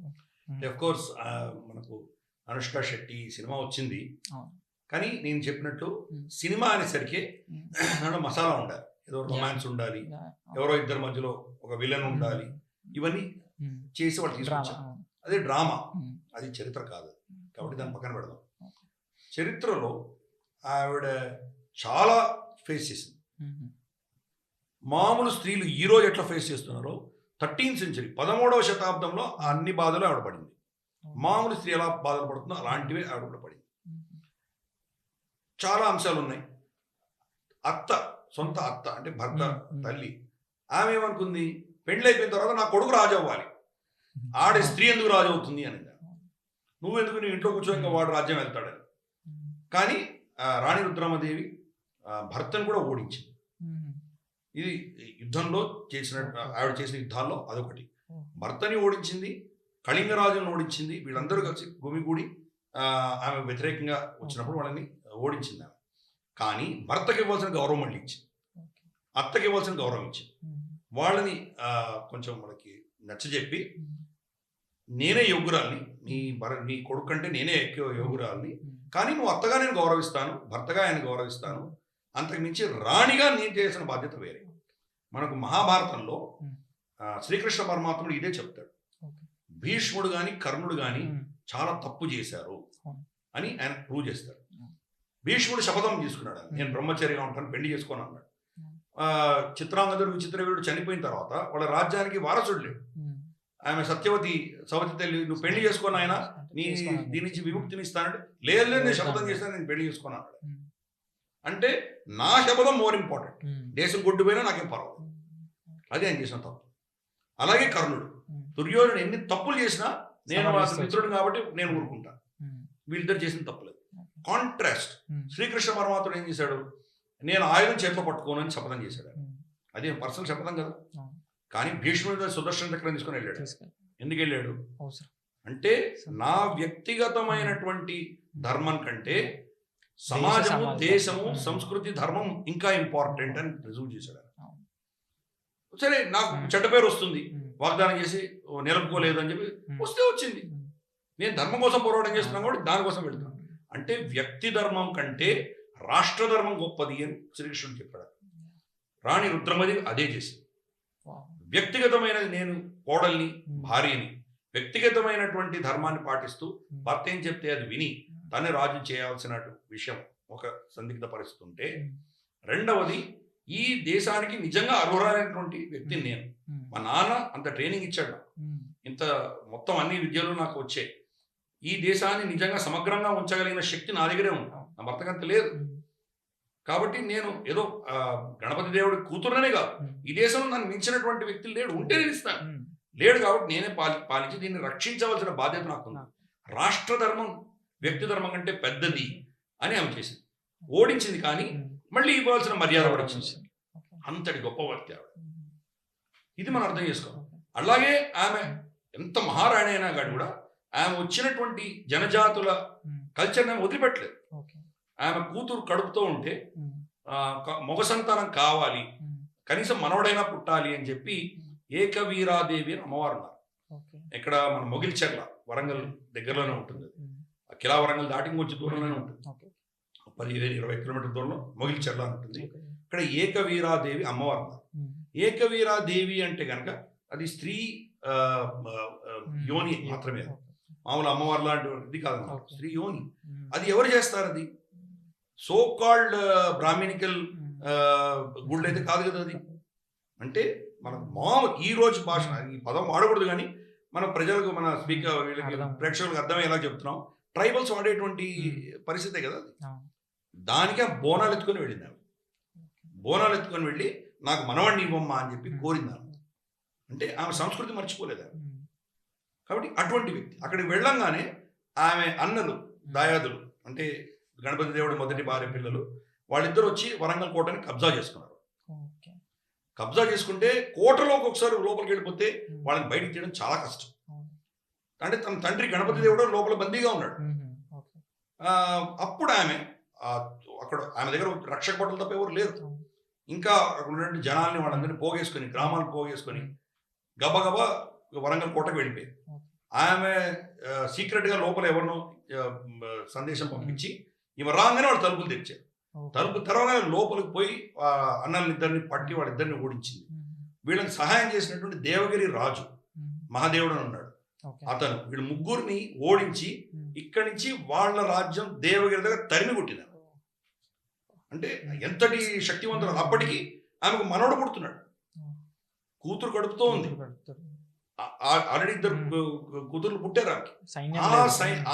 ఆ వయసులో యుద్ధం చేసి ముగ్గురిని మహామహుల్ని వాళ్ళు ఓడించినారు, దేవగిరి దాకా తరిమి కొట్టి. అక్కడి దాకా వెళ్ళంగానే చాలా కాలం ఇక్కడి నుంచి వార్త రాలేదనేసరికి భర్తను తర్వాత కళింగరాజు వీళ్ళందరూ విద్రోహం ప్రకటించారు. అందుకని దేవగిరిని ఓడించకుండా దేవగిరి దాకా వాళ్ళని తరిమేసి ఇంకొకసారి మళ్ళీ కాకతీయ సామ్రాజ్యం పట్ల మీరు కన్నెత్తి చూస్తే మిమ్మల్ని అన్నలను కూడా చూడకుండా నేను నరుకుతానని చెప్పి వార్నింగ్ ఇచ్చి శాసనం బీదర్లో వేసి ఇది నా సరిహద్దు అని చెప్పి వచ్చేసింది. సరే, తర్వాత వెళ్ళింది ఇందాక చెప్పిన కథ, భర్తని కళింగరాజును ఓడించింది, అది వేరే కథ. కానీ అంతటి గొప్ప చరిత్ర ఆవిడకుంది. అప్పుడు బీదర్లో ఆమె వేసిన శాసనంలో ఆమెకు ఒక బిరుదు ఇచ్చుకుంది, దాయ గజ కేసరి అని పేర్చుకుంది. అంటే గజాలు లాంటి నా దాయాదులు, ఏనుగులు లాంటి నా అన్నలు దాయాదులు, వాళ్ళని ఓడించిన సింహాన్ని నేను అని. మనకు రామప్ప కానీ వాళ్ళ కట్టడాల్లో ఎక్కడ చూసినా కానీ, ఇంకా కిలావరంగంలో కూడా చూస్తే ఏనుగు తొండం ఎత్తి ఉంటుంది, దాని మీద సింహం కాలు పెట్టి నిలబడుకుని ఉంటుంది, అది ఆ దాయ గజ కేసరి. అలాగే సింహం మీద కత్తి డాలు పట్టుకొని నిలబడుకుని ఉంటుంది, అటువంటి విగ్రహాలు. సింహం తోక పట్టుకొని నిద్రపోతూ ఉంటుంది, అటువంటి విగ్రహాలు. ఇవన్నీ కూడాను ఆమె చేసిన ఘనకార్యాన్ని చిత్రీకరిస్తూ అప్పుడు శిల్పాలన్నీ వాళ్ళు చెక్కారు. దాయ గజకేసరి పేర్చుకుంటారు. అలాగే గణపతి దేవుడు ఒక యుద్ధం ఓడిపోయాడు దక్షిణాపథంలో. పాండ్యులు తర్వాత కర్నూలుకు సంబంధించిన వాళ్ళు, యాదవులు, వీళ్ళందరూ కలిసి ఆయన ఓడించారు. అంటే అప్పటికే వృద్ధుడు అవుతున్నాడు ఆయన. ఆయన ఏం చేశారంటే మళ్ళీ వరంగల్ తిరిగి వచ్చేసి రుద్రమదేవిని పంపించారు, నువ్వు వెళ్ళి వాళ్ళ సంగతి చూడమ్మా. ఈవిడ వెళ్ళి వాళ్ళందరినీ కంప్లీట్గా సర్వనాశనం చేసి వచ్చి వాళ్ళని ఓడించి వచ్చి తండ్రి దగ్గర నిలబడింది. అప్పుడు పట్టోధృతుని చేశాడు, అంటే పట్టాభిషేకం చేయలేదు, పట్టోధృతుని చేశాడంటే ఆల్మోస్ట్ ఫుల్ పవర్స్ ఇచ్చేసాడు. నేను ఊరికే నామకే వస్తే ఉంటాను, నేను నువ్వే రన్ చేయమ్మా ఈ ప్రభుత్వాన్ని అంతా, ఈ దేశాన్ని వదిలేశాడు. తర్వాత ఇంకొన్ని సంవత్సరాల తర్వాత కంప్లీట్గా పట్టాభిషేకం చేశాడు. అప్పుడు కూడా ఆయన భయపడ్డాడు, ఏమని స్త్రీ అని డిక్లేర్ చేస్తే ఏం ప్రాబ్లం వస్తుంది. ఎందుకంటే అంతకంటే ముందర స్త్రీ పాలించినటువంటి ఎగ్జాంపుల్స్ ఎక్కడ లేవు. ఈమెకి ఏం టైటిల్ ఇవ్వాలి, అది పెద్ద ప్రశ్న పుట్టింది ఆయనకి. ఆయనకు మహారాజు టైటిల్ లేదు, ఆయనకు ఉన్నటువంటిది మహామండలేశ్వరుడు. ఆయనకున్న టైటిల్ మహామండలేశ్వరుడు. కానీ రుద్రమదేవికి మహారాజ రుద్రదేవ అని టైటిల్ ఇచ్చాడు, పురుషుడు ఇచ్చాడు. అప్పటికి ఆమె ఆల్రెడీ అమ్మమ్మ, అంత వయసు, పెళ్ళయింది, అందరు ఉన్నారు కాబట్టి ప్రపంచం అందరూ తెలుసు ఆవిడ స్త్రీ అని. కానీ మళ్ళీ ఇక్కడ ఏం చేయాలో అని చెప్పి మగ పేరు ఇచ్చాడు, రుద్రదేవ అని ఇచ్చాడు. తర్వాత ఆమె శాసనం అంతా అద్భుతంగా నడిచిన తర్వాత ఫైనల్గా ఆమె రుద్రమదేవి అని శాసనాలు వేసుకున్న తర్వాత తర్వాత అంటే ఒక స్త్రీ ఎంత కష్టపడిందో అర్థం చేసుకోవచ్చు. ఒక భార్యగా, ఒక కోడలిగా, ఒక తల్లిగా, ఒక అమ్మమ్మగా, ఒక కూతురిగా, ఒక రాణిగా, ఇన్ని రోల్స్ ఆవిడ చేసింది. ప్లస్ ఒక స్త్రీ కదా అని చెప్పేసి అక్కడ ఉన్నటువంటి సామంతులు ఆమె చుట్టుపక్కల దేశాలు ఆమె మీద విరుచుకుపడ్డారు. వీళ్ళందరినీ ఓడించింది, దేవగిరిని ఓడించింది, కళింగను ఓడించింది, పాండ్యులను ఓడించింది, ఆమెకు వ్యతిరేకంగా తిరిగిన వాళ్ళందరినీ ఓడించింది. 80వ ఏట ఆమె మళ్ళీ యుద్ధానికి వెళ్ళి అంబదేవుడు సంగతి అందరూ తెలుసు, ఆ సినిమాలో కూడా చూపిస్తాం. అంబదేవుడు త్రిపురాంతకం సామంతుడు, వాళ్ళ శాసనాల్లో కూడా నేను సామంతుడైనా ఫస్ట్ రాసుకున్నాడు. తర్వాత మెల్లిమెల్లిగా అతను పాండ్యులతోటి ఇతరత్రా వీళ్ళతో అందరూ కలిసి విద్రోహం ప్రకటించాడు. ఆ 80వ సంవత్సరం యుద్ధంలో ఆమె చనిపోయింది. అఫ్కోర్స్ మన చరిత్రలో ఎగ్జాక్ట్గా యుద్ధంలో ఆమె దెబ్బలు తగిలి చనిపోయిందా లేదా మనకు తెలియదు, కానీ ఆ సంవత్సరం యుద్ధమైన సంవత్సరం చనిపోయింది అని మనకు తెలుస్తాం. కానీ ఇతను త్రిపురాంతకంలో శాసనం వేసుకున్నాడు, నేను గెలిచాను అని రాసుకున్నాడు. కానీ ఆవిడ చనిపోయిన మరుసటి సంవత్సరమే ప్రతాపరుద్రుడు అప్పుడు రాజు అయిపోయాడు, అతను వచ్చి మళ్ళీ అంబదేవుడిని చంపేశాడు, అంబదేవుడిని ఓడించాడు. కాబట్టి కాకతీయ సామ్రాజ్యం రాణి రుద్రమదేవి ఎంతవరకు ఆవిడ విస్తరించి కాపాడిందో అది కొద్దిగా పోయినట్లే పోయింది, కానీ మళ్ళీ ప్రతాపరుద్రుడు వెనక్కి తీసుకున్నాడు. కాబట్టి అంతటి మహత్తరమైన చరిత్ర ఉన్నటువంటి మహారాణి ఆవిడ. సో కాకతీయులందరికీ పెద్ద మనకు గర్వించదగ్గటువంటి చరిత్ర ఉన్నటువంటి వ్యక్తి. చిన్న ఒక కాకతి అన్నటువంటి తెగ నుంచి వచ్చినటువంటి వాళ్ళు చక్రవర్తులయ్యారు, ఎన్ని మతాలను పోషించారు. అటువంటి చరిత్ర ఉన్న వాళ్ళని మనం ఎందుకు విస్మరిస్తున్నాం? ఏదేదో ఇంకా పేర్లు చెప్తే మళ్ళీ కాంట్రవర్సీ అవుతుంది, కానీ మనకు సంబంధం లేనటువంటి వాళ్ళు ఎక్కడో ఉత్తరాది నుంచి వచ్చినటువంటి వాళ్ళకి 30 ఫీట్ 40 ఫీట్ల విగ్రహాలు కట్టుకుంటున్నాం మనం. ట్యాంక్ బండ్ అటు ఇటు ఎక్కడ చూసినా జంక్షన్స్ లో ఎక్కడ పోయినా కట్టుకుంటున్నాం మనం. వాళ్ళ పేర్లు పెట్టుకుంటున్నాం. ఏమైనా అర్థం ఉందా? మనం ముంబై మహారాష్ట్రలోకి వెళ్తే కాంగ్రెస్ గెలిచినా, ఎన్సీపీ గెలిచినా, శివసేన గెలిచినా, బీజేపీ గెలిచినా ఛత్రపతి శివాజీ మహారాజ్ పేరు తప్ప ఎవరన్నా పెట్టగలరా? మనకి దౌర్భాగ్యం. రాజీవ్ గాంధీ ఇంటర్నేషనల్ ఎయిర్పోర్ట్ ఎందుకు? మహారాణి రుద్రమదేవి ఇంటర్నేషనల్ ఎయిర్పోర్ట్ అని పెడితే మనకి ఎంత గౌరవం ఉంటుంది, ఎంత గర్వం ఉంటుంది మనకి. అది చరిత్ర చదవని వాళ్ళతో వచ్చే ప్రాబ్లం. మనకు గర్వం లేదు, గౌరవం లేదు మనకి. చరిత్ర అంటే మనకు అక్కర్లేదు. ఎందుకు మనకు అలా తయారు చేశారు లెఫ్టిస్టులు, కాంగ్రెస్లు, బ్రిటిషర్స్, వీళ్ళందరూ మనం అలా తయారు చేశారు. కాబట్టి ఇప్పుడు మనదైనటువంటి సంస్కృతిని మనకు తెలుసుకోవాల్సిన ఆవశ్యకత మనకుంది. మన కథ తెలుసు కదా, ఒక చిన్న పులిపిల్ల అది తల్లి చనిపోతే గొర్రెల తోడు పెరుగుతుంది, మన కథ తెలుసు కదా. అది కూడా పాలు తాగేది, గొర్రెలాగానే పెరిగింది. పెద్దగా అయిన తర్వాత నీళ్ళలో తన మొహం చూసుకున్న తర్వాత నేను పులి అని తెలుసుకుంది. అంతవరకు గొర్రెలాగానే పెరిగింది. మనమందరం గొర్రెలాగానే ఉన్నాం. నిజంగా మన చరిత్ర ఏంటి, మన ఘనత ఏంటి, మన హీరోలు ఎవరు, హీరోయిన్లు ఎవరు, మన తెలుగు గడ్డన పుట్టినటువంటి మహానుభావులు ఎవరు తెలుసుకున్న రోజు మనలో ఒక పౌరుషము, మనలో ఒక గర్వము పుట్టుకొస్తుంది. అందుకని రాణి రుద్రమదేవి గురించి మనం తెలుసుకోవాలి. రాణి రుద్రమదేవి గారి గురించి చెప్తుంటే అసలు గూస్ బంప్స్. అది అంటే మీరు ఇందాక చెప్పారు కదా, ఒక లేడీ అన్ని రోల్స్ ప్లే చేసిందంటే సాధ్యం కాదు. 80 ఏటా కూడా యుద్ధం చేసిందంటే అసలు అసాధ్యం అని చెప్పుకోవాలి. ఒక పురుషుడికే సాధ్యం కాదు, ఒక స్త్రీ చేసింది. నెక్స్ట్ ఏంటంటే ఇప్పుడు అడ్మినిస్ట్రేషన్లో కూడా ఒక రాణి పరిపాలిస్తే ఏముంటుంది, ఒక ఆడదానికి పెత్తనం ఇస్తే ఎప్పుడు నష్టమే జరుగుతుంది అని చెప్పేసి ఒక అపోహ కూడా ఉంది. ఇంకొకటి, మీరేమో చాలా గొప్పగా పరిపాలించిందని చెప్తున్నారు. సో వారు ఏమేమి చేస్తారు? ఆమె అడ్మినిస్ట్రేషన్ చూసామంటే ఆమె రాజ్యము, ఇందాక చెప్పాను కదా, అంత పెద్ద రాజ్యం. ఇప్పుడు ఉన్నటువంటి ఛత్తీస్గఢ్, మధ్యప్రదేశ్లో చాలా ప్రాంతాలు ఆవిడ రాజ్యంలో ఉన్నాయి. కర్ణాటక, బీదర్ చెప్పాను కదా, ఇవన్నీ ఆవిడ రాజ్యంలో ఉన్నాయి. మహారాష్ట్రలో కొన్ని ప్రాంతాలు ఆవిడ దగ్గర ఉన్నాయి. ఆల్మోస్ట్ కళింగ రాజ్యం అదంతా కూడా ఆవిడ అధీనంలో ఉండింది. అలాగే కింద తమిళనాడు, ఆల్మోస్ట్ కావేరి దాకా ఆవిడ రాజ్యం ఉండేది. అంటే గణపతి దేవుడి ఆశ చిన్న రాజ్యంగా ఉండేది. తెలుగు వాళ్ళందరూ మనం కలిసి ఉండాలి, ప్లస్ తెలుగు జాతి విస్తరించాలి అన్నటువంటి ఉద్దేశంతో ఆయన విపరీతమైన సామ్రాజ్యం తయారు చేసి తెలుగు సంస్కృతి, తెలుగు భాషని అంతా తీసుకువెళ్ళాడు. అలాగే అన్ని ప్రాంతాల్లో, కొన్ని ప్రాంతాల నుంచి తను పెళ్లి చేసుకున్నాడు, కొన్ని ప్రాంతాల్లో తన పిల్లల్ని ఇచ్చుకున్నాడు. కాబట్టి ఇవి మన పెద్ద తెలుగు జాతి, మనమందరం ఒకటే అన్నటువంటి భావం ఆయనకు ఉండింది. కూతురికి ఆయన ఏం చెప్పాడంటే, నీ రాజ్యంలో ప్రజలందరినీ తల్లిలాగా చూడు అని చెప్పాడు. వాళ్ళకి కావాల్సింది 2 విషయాలు, ఒకటి విద్య, రెండవది వైద్యం. ఈ 2 నువ్వు చూసుకున్నావంటే నీ ప్రజలను బాగా చూసుకున్నట్టు అని చెప్పాడు. అందుకనే ఆవిడ ఏం చేసిందంటే ఎన్నో కాలేజీలు, యూనివర్సిటీలు, అప్పటి కాలంలో యూనివర్సిటీలు ఏముండేవి, మొత్తం విద్య అన్నది గ్రామాల్లోకి వెళ్ళే దిశగా ఆవిడ పనిచేసింది. అన్నిటికంటే గొప్ప విషయం ఏం చేసిందంటే, ఆవిడ ఎక్కడో ఒక తక్కువ వయసు ఉన్నటువంటి, ఒక 20-22 ఏళ్ల వయసు ఉన్నటువంటి ఒక స్త్రీ, గర్భంలో ఉన్నట్టు ఆ స్త్రీ పురిట్లో చనిపోయింది. అది చూసి ఆవిడ చాలా బాధపడి, మనకు ఇలా పురిట్లోనే స్త్రీలు చనిపోతే మన సంస్కృతి ఏమవుతుంది, మన జాతి ఏమవుతుంది అని మొత్తం యావత్ అఖండ భారతంలో మొట్టమొదటిసారి ఒక స్త్రీలకు మాత్రమే ప్రసూతి హాస్పిటల్ కట్టించినటువంటి మహానుభావురాలు ఆవిడ. అప్పట్లో ఆవిడ కట్టించినటువంటి ప్రసూతి హాస్పిటల్కి సంబంధించిన శాసనం ఇప్పుడు కూడా మనకు అమరావతి, ఈరోజు ఆంధ్రప్రదేశ్ అమరావతి ఏదైతే కడుతున్నారో అక్కడ మందడం అనే ఒక గ్రామంలో ఇప్పుడు కూడా ఆ శాసనం ఉంది. అంటే అమరావతి వరకు మన రాజ్యం ఉండేది. అమరావతి అంటే కళింగ దాకా అని చెప్తున్నాం కదా, కళింగ దాకా అంటే ఆల్మోస్ట్ శ్రీకాకుళం ఆ ప్రాంతం దాకా అదంతా ఆవిడ రాజ్యమే. ఛత్తీస్గఢ్ చెప్పాను ఎంత పెద్ద రాజ్యం ఆవిడ, సువిశాలమైనటువంటి రాజ్యం. సో దానిని ఆవిడ శాసించి 2 అడ్మినిస్ట్రేటివ్ రిఫార్మ్స్ తీసుకొచ్చి 77 డిస్ట్రిక్ట్స్, ఈరోజు మన డిస్ట్రిక్ట్స్ అంటున్నామే, ఆ జిల్లాలనే, అప్పుడు జిల్లా అన్నదే ఒక పర్షియన్ పదం. అప్పుడు ఆవిడ దాన్ని సామంతుల కింద పెట్టుకుంది. సామంతులో 77 మంది సామంతులు ఆవిడ దగ్గర ఆవిడకి విధేయులుగా ఉండేవాడు. వాళ్ళని విషయాధిపతులు అని పిలిచింది.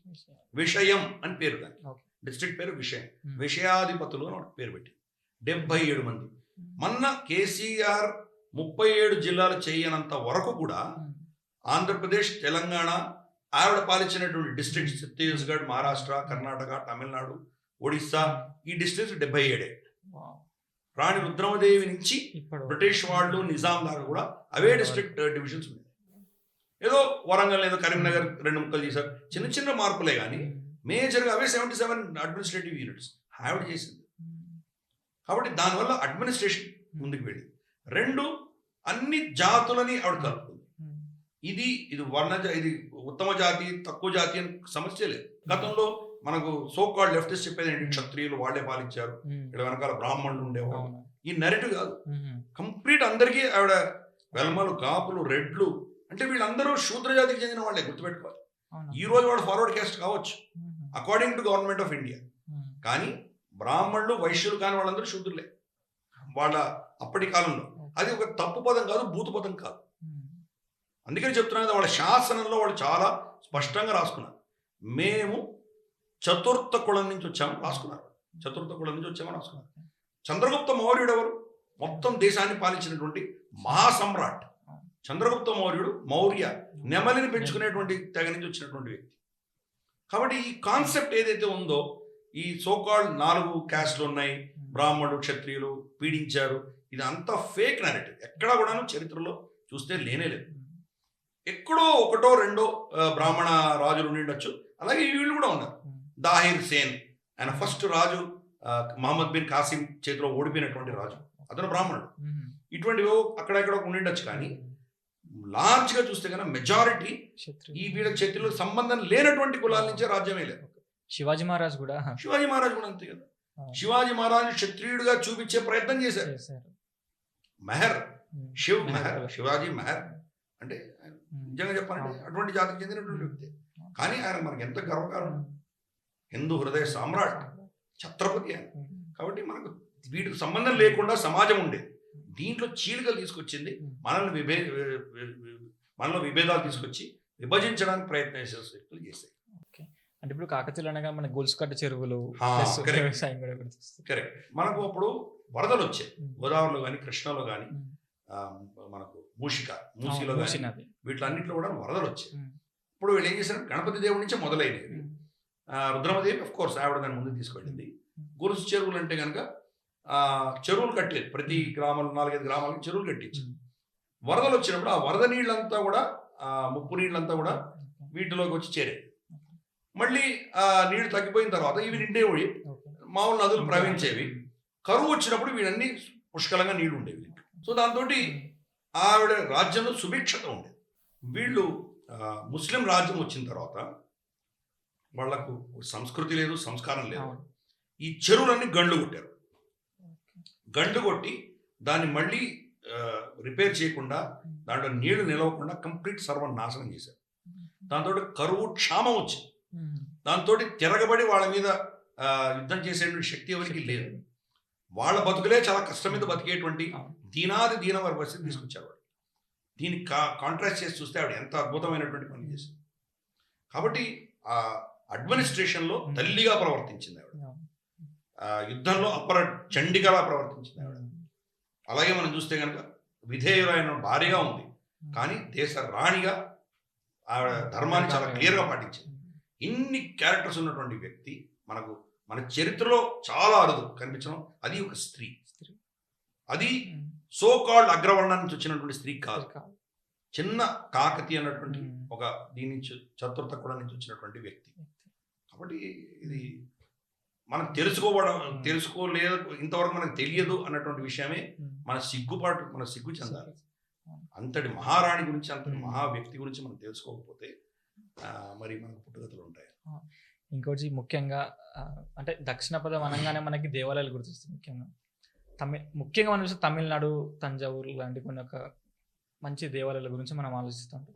కానీ తెలంగాణలో కాకతీయులు కట్టిన దేవాలయాలు అరుదు అని చెప్పి చాలా మంది చెప్తుంటారు. నిజంగా అరుదువా?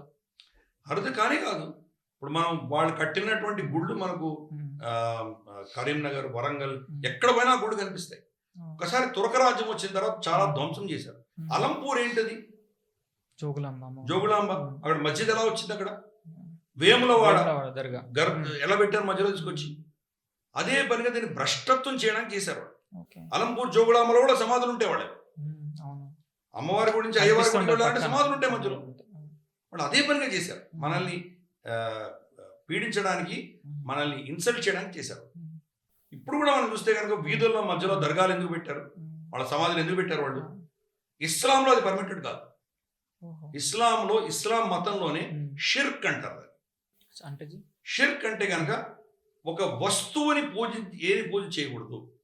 వస్తువు అన్నది పూజకి అర్హత లేదు. ఒక అల్లా మాత్రమే పూజించాలి. ఈవెన్ ప్రాఫెట్ మహమ్మద్ని కూడా పూజించకూడదు. అది కూడా వ్యక్తే. ఆయన ప్రవక్త మాత్రమే. అల్లాని మాత్రమే పూజ చేయాలి. అల్లా ఆకాశంలో ఎక్కడో స్వర్గంలో ఉంటారు ఆయన. కాబట్టి ఇక్కడ ఉన్నటువంటి ఏ వస్తువుని పూజ చేయడానికి వీల్లేదు. పూజ చేస్తే అది షిర్క్ అంటారు. అంటే హరాం లాగా కాఫిర్ అయిపోతాం. కానీ మన వాళ్ళు ఏం చేస్తున్నారు, వీధుల్లో చెట్లకు గ్రీన్ పెయింట్ వేసేసి దాన్ని పెట్టడం, ఇంత పొలిటికల్ అన్నమాట. మేము కూడా ఏదో చూపించుకోవాలి. దర్గాలు వీధి మధ్యలో కట్టడం, మీరేం హిందువులు ఏం పీక్తారో పీక్కోండి అని కట్టారు. సౌదీ అరేబియా, ఎక్కడ ఇస్లాం పుట్టిందో వాళ్ళకంటే ఎక్కువ ఇస్లాం మీకు తెలుసా? సౌదీ అరేబియాలో ఒక్క ఊర్లో, మనుషులు ఉన్నటువంటి ఊర్లో ఒక్క సమాధి మీకు కనిపిస్తుందా? సమాధులే మనకు కనిపించవు. యుఏఈ, ఖతార్, బహ్రెయిన్, ఇన్ని ఇస్లామిక్ దేశాలు ఉన్నాయి కదా. అంటే అరేబియన్ పెనిన్సులా, ఈజిప్ట్ వాటి పక్కన పెడదాం, తర్వాత కన్వర్ట్ అయిన పక్కన పెడదాం.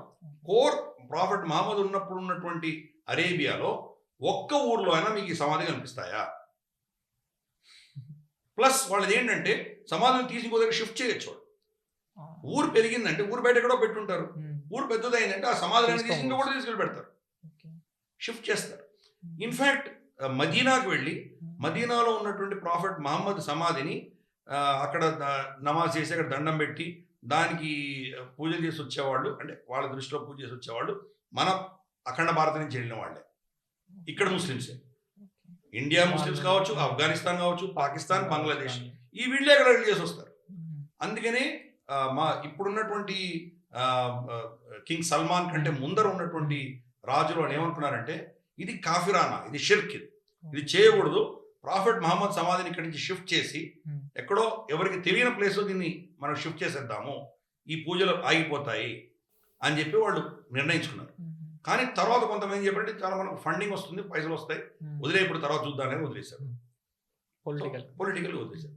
కానీ ఆ దేశంలో ఎక్కడా మీకు ఇటువంటి సమాధానం కనిపించదు. కానీ ఇక్కడ మనకు ఆ జాడ్యం ఉంటుంది.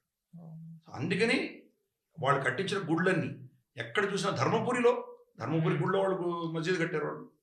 సో ఎక్కడ పోయినా ఇటు కబ్జా చేసుకున్నారు. చాలా గుళ్ళని కంప్లీట్గా మసీదులో కన్వర్ట్ చేసిన గుళ్ళు కూడా ఉన్నాయి. కాకతీయులు కట్టించినటువంటి శిల్పకళ వైభవం అద్భుతం, అమోఘం. ఇదే టైంలో మనకు అక్కడ పక్కన ఉన్నటువంటి కర్ణాటకలో కూడా ఉన్నటువంటి మనకు హోయసేళ రాజులు ఎవరుతున్నారో వాళ్ళు కాకతీయులు పోటీపడి వాళ్ళ శిల్పకళని అంత అద్భుతంగా చేశారు. ఈరోజు రామప్పకి వెళ్ళామంటే రామప్పలో ఉన్నటువంటి నాట్య భంగిమలు ఎవరైతే ఉంటారో షైనింగ్ ఇప్పటికి అద్దం మెరిసినట్టు మెరుస్తాం. అది చెక్కించి ఇప్పటికి 600-700 సంవత్సరాలే. ఎంత క్లియర్గా ఉంది, చెక్కు చెదరలేదు. దాంట్లో ఉన్నట్టు శిల్ప వైభవం చూసామంటే ఏదో మామూలుగా వెన్నులో కట్ చేస్తే కూడా అంత పర్ఫెక్ట్గా వస్తుందో తెలియదు, అంత అద్భుతంగా చెక్కారు. దగ్గర మెరిసిపోతున్నటువంటి కళలతో ఉన్నాయి అవన్నీ. వాటిల్లో ఎంత ఫార్వర్డ్ థింకింగ్ ఉందో. స్కర్ట్లు వేసుకున్నారు వాళ్ళు, దాని అందరూ డిజైనర్ స్కర్ట్స్. వాళ్ళ ఆభరణాలు చూడండి, నంది మీద ఆభరణాలు చూడండి. స్త్రీలు యుద్ధానికి వెళ్తున్నట్టు బాణాలు పెట్టుకొని ఉన్నారు.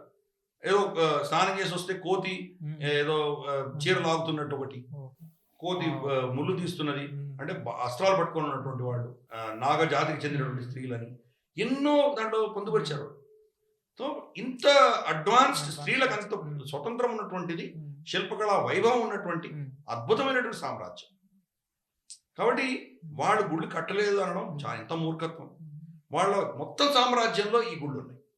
అంతేకాదు ఇప్పుడున్నటువంటి 1000 స్తంభాల గుడిలో ఉన్నటువంటి శివలింగం ఏదైతే ఉందో, కనీసం అంటే వరంగల్ నుంచి 1000 కిలోమీటర్ల దూరంలో అటువంటి రాయి దొరకదు మనకి. వాళ్ళు ఎక్కడి నుంచో మధ్యప్రదేశ్ నుంచి తీసుకొచ్చారు. మధ్యప్రదేశ్లో జబల్పూర్లో చౌసటి మందిర్ అని చెప్పేసి, అంటే 84 అనుకుంటాను, 84 అమ్మవార్లు ఏదో ఉంది. ఒక పెద్ద ఒక జబువా అన్న ప్రాంతంలో పెద్ద ఆలయం ఉంది. అక్కడ ఒక మఠం ఉండేది. వాళ్ళు కాకతీయులు ప్రేరేపించారు అక్కడ గురువులు అని చెప్పేసి మల్కాపురంలో శాసనం ఉంది ఆంధ్రప్రదేశ్లో. అంటే వీళ్ళకి ఎటువంటి సంబంధాలు ఉండే, ఎంత దూరం ఉండేది అది అర్థం చేసుకోవచ్చు. అక్కడ ఎక్కడి నుంచో తీసుకొచ్చి ఇక్కడ పెట్టారు. కాబట్టి అది ఒక రామప్ప గుడిలో ఇంకా మనం తల పైకెత్తి చూసామంటే ఉమ్. ఆ, మనకు గజాసురుడు ఉమ్. పొట్ట నుంచి శివుడు తాండవం చేసుకుంటూ బయటకు వస్తున్నటువంటి విగ్రహం ఉంటుంది. అద్భుతమైన శిలాఖండం, ఎంత అద్భుతంగా చేశారు. ఆ పిల్లర్స్ చూస్తే కనుక చిన్న ఈ వెంట్రుక అటు నుంచి బయటకు వస్తుంది. మరి ఎలా చేశారు వాళ్ళు? కాకతీయులు ఏం చేయలేదని నాకు ఎలా చెప్తాము? అంత అద్భుతమైనటువంటి ఆర్కిటెక్చర్ వాళ్ళు తీసుకొచ్చారంటే అది సడన్గా ఒకరోజు రాలేదు కదా, దానికి ఎంతో ప్రాక్టీస్ ఉంటుంది. ఎన్నో గుళ్ళు కట్టిన తర్వాత వాళ్ళు చేశారు. కాబట్టి దాన్ని ఏమి తెలియనటువంటి వాళ్ళు మాట్లాడే మాటలేదు. అద్భుతమైనటువంటి 250 సంవత్సరాల రమారమి వాళ్ళు పాలించారు. మొత్తం వాళ్ళ కుల వాళ్ళ మొత్తం సంతతి అంతా కూడా ఆ గుండన దగ్గర నుంచి తీసుకుంటే సామంతులుగా ఉన్న తర్వాత కూడా మహాదేవుడు ఎప్పుడైతే తను రాజుగా డిక్లేర్ చేసుకున్నాడో అప్పటి నుంచి తీసుకొని ప్రతాపరుద్రుడి దాకా కూడా చూస్తే మనకు అన్ని సంవత్సరాలు పాలించారు. ఇంకా మన బ్రిటిష్ వాళ్ళు వెళ్ళిపోయి మనకు అన్ని సంవత్సరాలే కాలేదు. ఇంకా మనం 75 ఏళ్ళు మనం వాళ్ళు ఆల్మోస్ట్ 200-250 సంవత్సరాలు పాలించారు. మరి ఎంత ఘన చరిత్ర. ఇంకోటి ఇందాక ఫస్ట్ చెప్పాను కదా, కాకతీయులు లేనిది విజయనగర సామ్రాజ్యం లేదు, మరాఠా సామ్రాజ్యం లేదు. అంటే దీనికి ఏం చెప్తారు?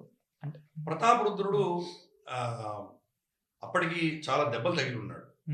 ఎందుకంటే చెప్పాను కదా, చిన్నపిల్లవాడు, రాణి రుద్రమదేవికి వ్యతిరేకంగా వీళ్ళందరూ సామంతులు యుద్ధాలు చేసి దేవగిరి రాజులు కూడా వీళ్ళకి వ్యతిరేకంగా ప్రవర్తించారు. దేవగిరి రాజులు వాళ్ళకు బానిసలైపోయారు. వాళ్ళు వచ్చి అటాక్ చేయగానే తట్టుకోలేకపోయారు, కన్వర్ట్ అయిపోయారు, అంటే వాళ్ళ అధీనంలోకి వెళ్ళిపోయింది. అదే ఇప్పుడు ఔరంగాబాద్ అనే దేవగిరి రాజ్యం, వాళ్ళ క్యాపిటల్ మహారాష్ట్ర. గుజరాత్లో ఉన్నటువంటి గుజరాత్ రాజు గుజరాత్ భార్యని ఎత్తుకుపోతాడు వాడు, ఢిల్లీ సుల్తాన్ ఎత్తుకుపోతే ఆ రాజు వచ్చి ఇక్కడ కాకతీయ సామ్రాజ్యంలో శరణు తీసుకుంటాడు. ఢిల్లీ నుంచి వాళ్ళు నువ్వు ఇతన్ని సరెండర్ చేస్తే గానీ మేము లేకపోతే వచ్చి యుద్ధం చేస్తాం అనేసరికి ప్రతాపరుద్రుడు పంపించాడు. యుద్ధం అవుతుంది. ఆ యుద్ధంలో ఓడిపోతాడు ప్రతాపరుద్రుడు. ఓడిపోతే తన సామ్రాజ్యంలో అంటే తన దగ్గర ఉన్నటువంటి ధనం అంతా మొత్తం వాళ్ళకి ఇచ్చేయాల్సి వస్తుంది. వాళ్ళకి సామంతులుగా కప్పం కట్టి ఢిల్లీ సైడ్ తిరిగి సలాం చేయాలి. అట్లా చాలా నీచమైన కండిషన్స్ పెడతారు అతని మీద. పెట్టి ఒక సామంతుడిగా ఉంచి వెళ్ళిపోతారు వాళ్ళు. అక్కడ వాళ్ళు కొట్టుకొని 1-2 సంవత్సరాల లోపల మళ్ళీ ఇంకెవడో వచ్చి వాడు వీడిని చంపేసి తమ్ముడిని అన్న వీళ్ళందరూ చంపుకొని వాడు ఉంటే ఇదే సమయం చూసుకొని మళ్ళీ నేను వాళ్ళకు కప్పం కట్టను అని చెప్పి స్వతంత్రుని డిక్లేర్ చేసుకుంటాడు. స్వతంత్రుని డిక్లేర్ చేసుకుని కొన్ని రోజులు ఉంటాడు. అప్పుడు వాళ్ళు ఒక సైన్యాన్ని పంపిస్తారు తనకు వ్యతిరేకంగా. వాళ్ళని ఓడిస్తాడు. ఓడించి తన గొప్పతనం చూపించుకుంటాడు. నెక్స్ట్ వాళ్ళు ఏం చేస్తారంటే ఇతను ఓడించాలంటే ఇలా కాదు అని చెప్పి ఒక పెద్ద కన్ఫెడరేషన్, వాళ్ళ సైన్యాలన్నీ చిన్న రాజులందరినీ కలుపుకొని పెద్ద సైన్యం తీసుకొని వాళ్ళు ఈయన మీద దాడికి బయలుదేరతారు. సో ప్రతాపరుద్రుడికి వాళ్ళ గూఢాచార్యులు వచ్చి చెప్తారు, ఇట్లా వస్తున్నారు వాళ్ళు, ఈసారి నువ్వు తట్టుకోలేవు, కష్టం, ఓడిపోతావు, మరి నువ్వు ముస్లింగా కన్వర్ట్ అయ్యి కాపాడుకుంటావా, వాళ్ళకి సామంతులుగా ఉంటావా, ఏదో నిర్ణయించుకో నువ్వు అని చెప్తారు. అప్పుడు ప్రతాపరుద్రుడు ఏం చేశాడంటే, ఎంతటి మహానుభావుడు.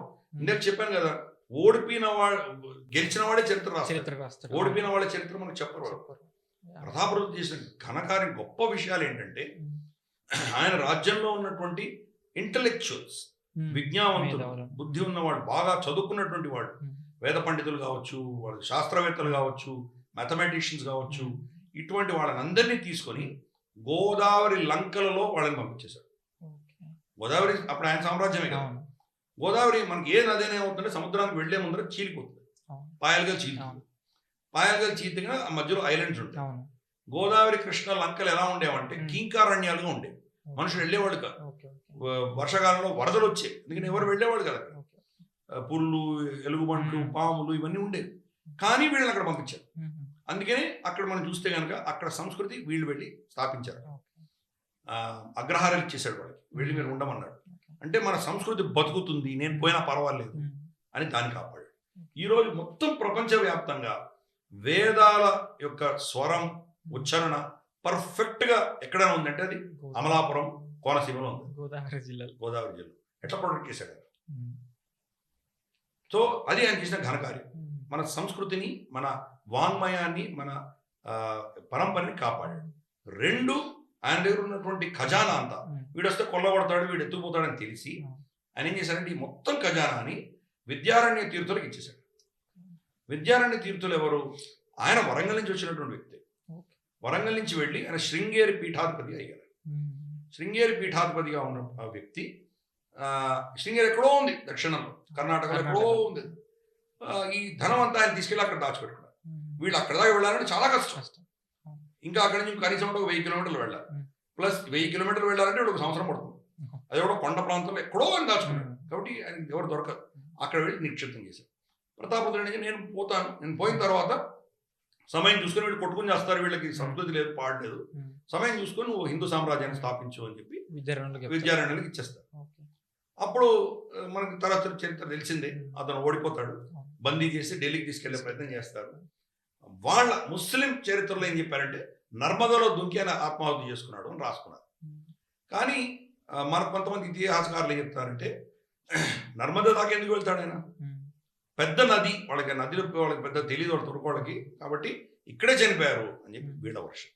అంటే గోదావరిలోనే దుంకేశారు, గోదావరి పెద్ద నది, వీళ్ళు గోదావరి దాటుతుండగా ఆయన గోదావరిలో దుంకి ఆత్మహత్య చేసుకున్నారు అని చెప్పేసి వీళ్ళు చెప్తారు.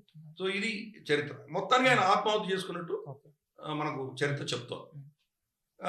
తర్వాత మనకు తెలుసు ఒక 20-30 సంవత్సరాలు ముస్లిం నాయకులు పాలించారు. ముస్లిం నాయకులు కూడా ఓడిపోయిన తర్వాత అఫ్కోర్స్ ప్రతాపరుద్రుడి ఆస్థానంలో ఉన్నటువంటి జూనియర్ మినిస్టర్స్ హరిహర రాయ, బుక్కరాయ, వాళ్ళని ముస్లిమ్స్గా కన్వర్ట్ చేశారు ఢిల్లీ సుల్తాన్స్.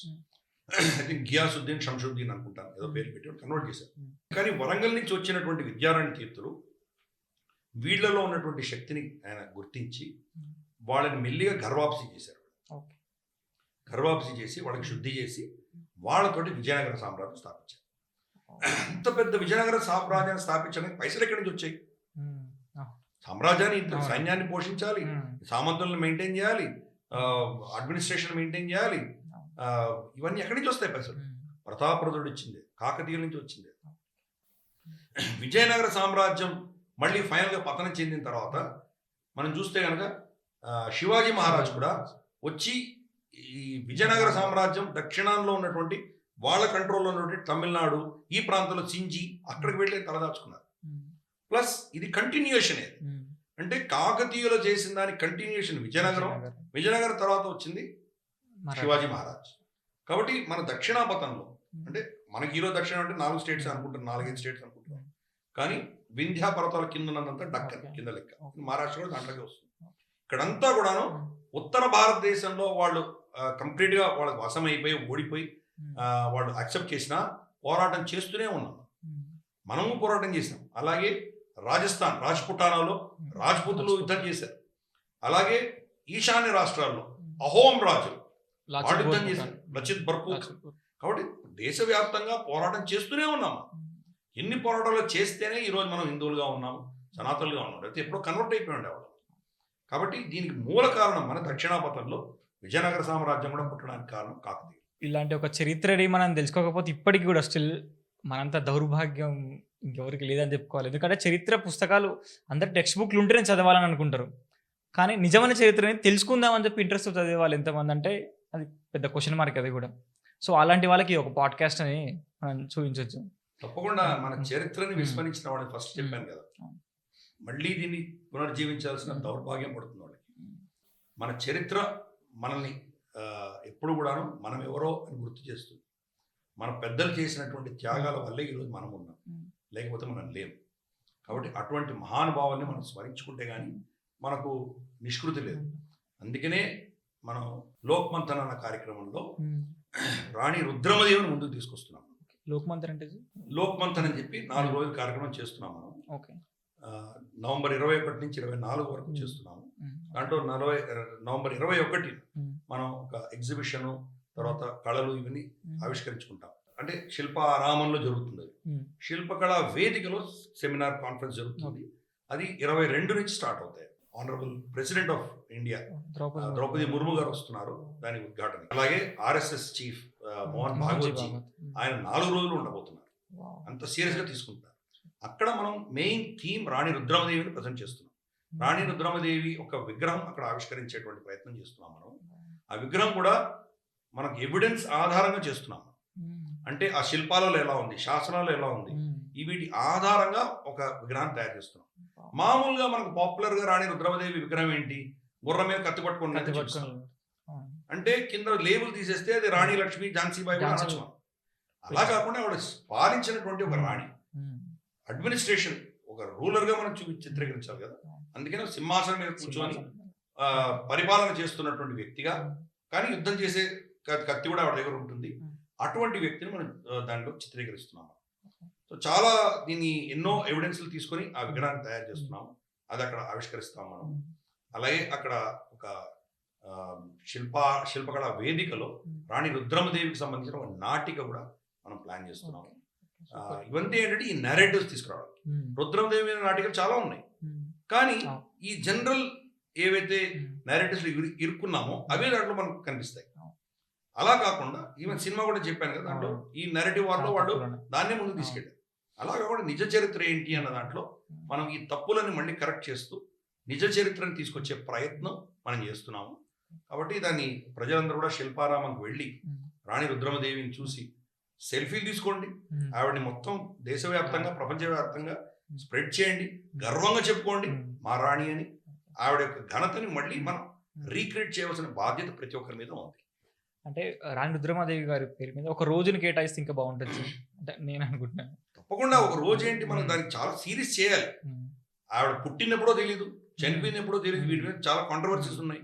ఒక్కొక్క చరిత్రకారుడు ఒకలా చెప్తారు, కానీ రఫ్లీ 1289లో చనిపోయిందని తెలుసు. 8 years వెనక్కి వేసుకుంటే కానీ ఒకసారి 1208లోనో 1209లోనో పుట్టింది ఆవిడ. కాబట్టి ఎగ్జాక్ట్ డేట్స్ మనకు ఆ కాలంలో దొరికి చాలా కష్టం. కాబట్టి ఏ డేట్ లో సెలబ్రేట్ చేస్తాం అనేది కొంత ఇబ్బంది. శాసనాలు ఉన్నాయి, చందుపట్ల శాసనం ఒకటి ఉంది, ఆవిడ చనిపోయినట్టు శాసనం ఉంది, కానీ శాసనం వేసిన రోజు చనిపోలేదు ఆవిడ. చనిపోయిన తర్వాత ఎప్పుడో కొన్ని నెలలకు వాళ్ళు వేసుకున్నారు. కాబట్టి ఎగ్జాక్ట్ గా అప్పుడు ఎప్పుడు చనిపోయింది చెప్పడం కొంచెం కష్టం. కొన్ని శాసనాల ప్రకారం అయితే బహుశా మార్చిలో ఆవిడ చనిపోయి ఉండొచ్చు, ఎందుకంటే తర్వాత ఏప్రిల్ మేలో ప్రతాపరుద్రుడి శాసనాలు ఉన్నాయి కాబట్టి, అప్పుడు రాజు అయిపోయాడు కాబట్టి బహుశా మార్చిలో అలా చనిపోయి ఉండొచ్చు అని కొంతమంది చెప్తున్నారు. ఇవన్నీ స్పెక్యులేషన్. కాబట్టి మనం ఒక డేట్ ఫిక్స్ చేయడం అంటూ కొద్దిగా ఇబ్బంది ఉంటుంది. కానీ కొన్ని ఏదో డేట్స్ మనం అనుకుని మెజారిటీ ఇతిహాసకారులు చరిత్రకారులు ఒక డేట్ ఫిక్స్ చేస్తే కానీ దాని ప్రకారం మనం సెలబ్రేట్ చేయొచ్చు. కానీ డేట్స్ ఉన్నా లేకపోయినా కానీ కూడా ఆవిడని గౌరవించే పద్ధతి మనకు కావాలి.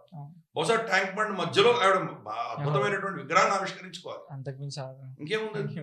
అలాగే మనకు ఎలాగైతే మహారాష్ట్రలో ప్రతి జిల్లాలో శివాజీ మహారాజ్ విగ్రహాలు ఉంటాయో, మనకు కూడా 33, 34 ఎన్ని జిల్లాలు ఉంటే అన్ని జిల్లాలలో తెలంగాణ కావచ్చు, ఆంధ్ర కావచ్చు, మనకు అంతా కూడా ఆవిడ విగ్రహాలు మనం స్థాపించుకోవాలి.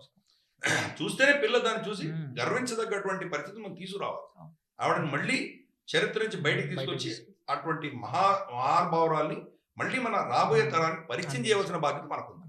అంటే మా ఛానల్ తరఫున మా వంతు ప్రయత్నం చేస్తాను లోక్మతానికి వచ్చి అటెండ్ కావడానికి.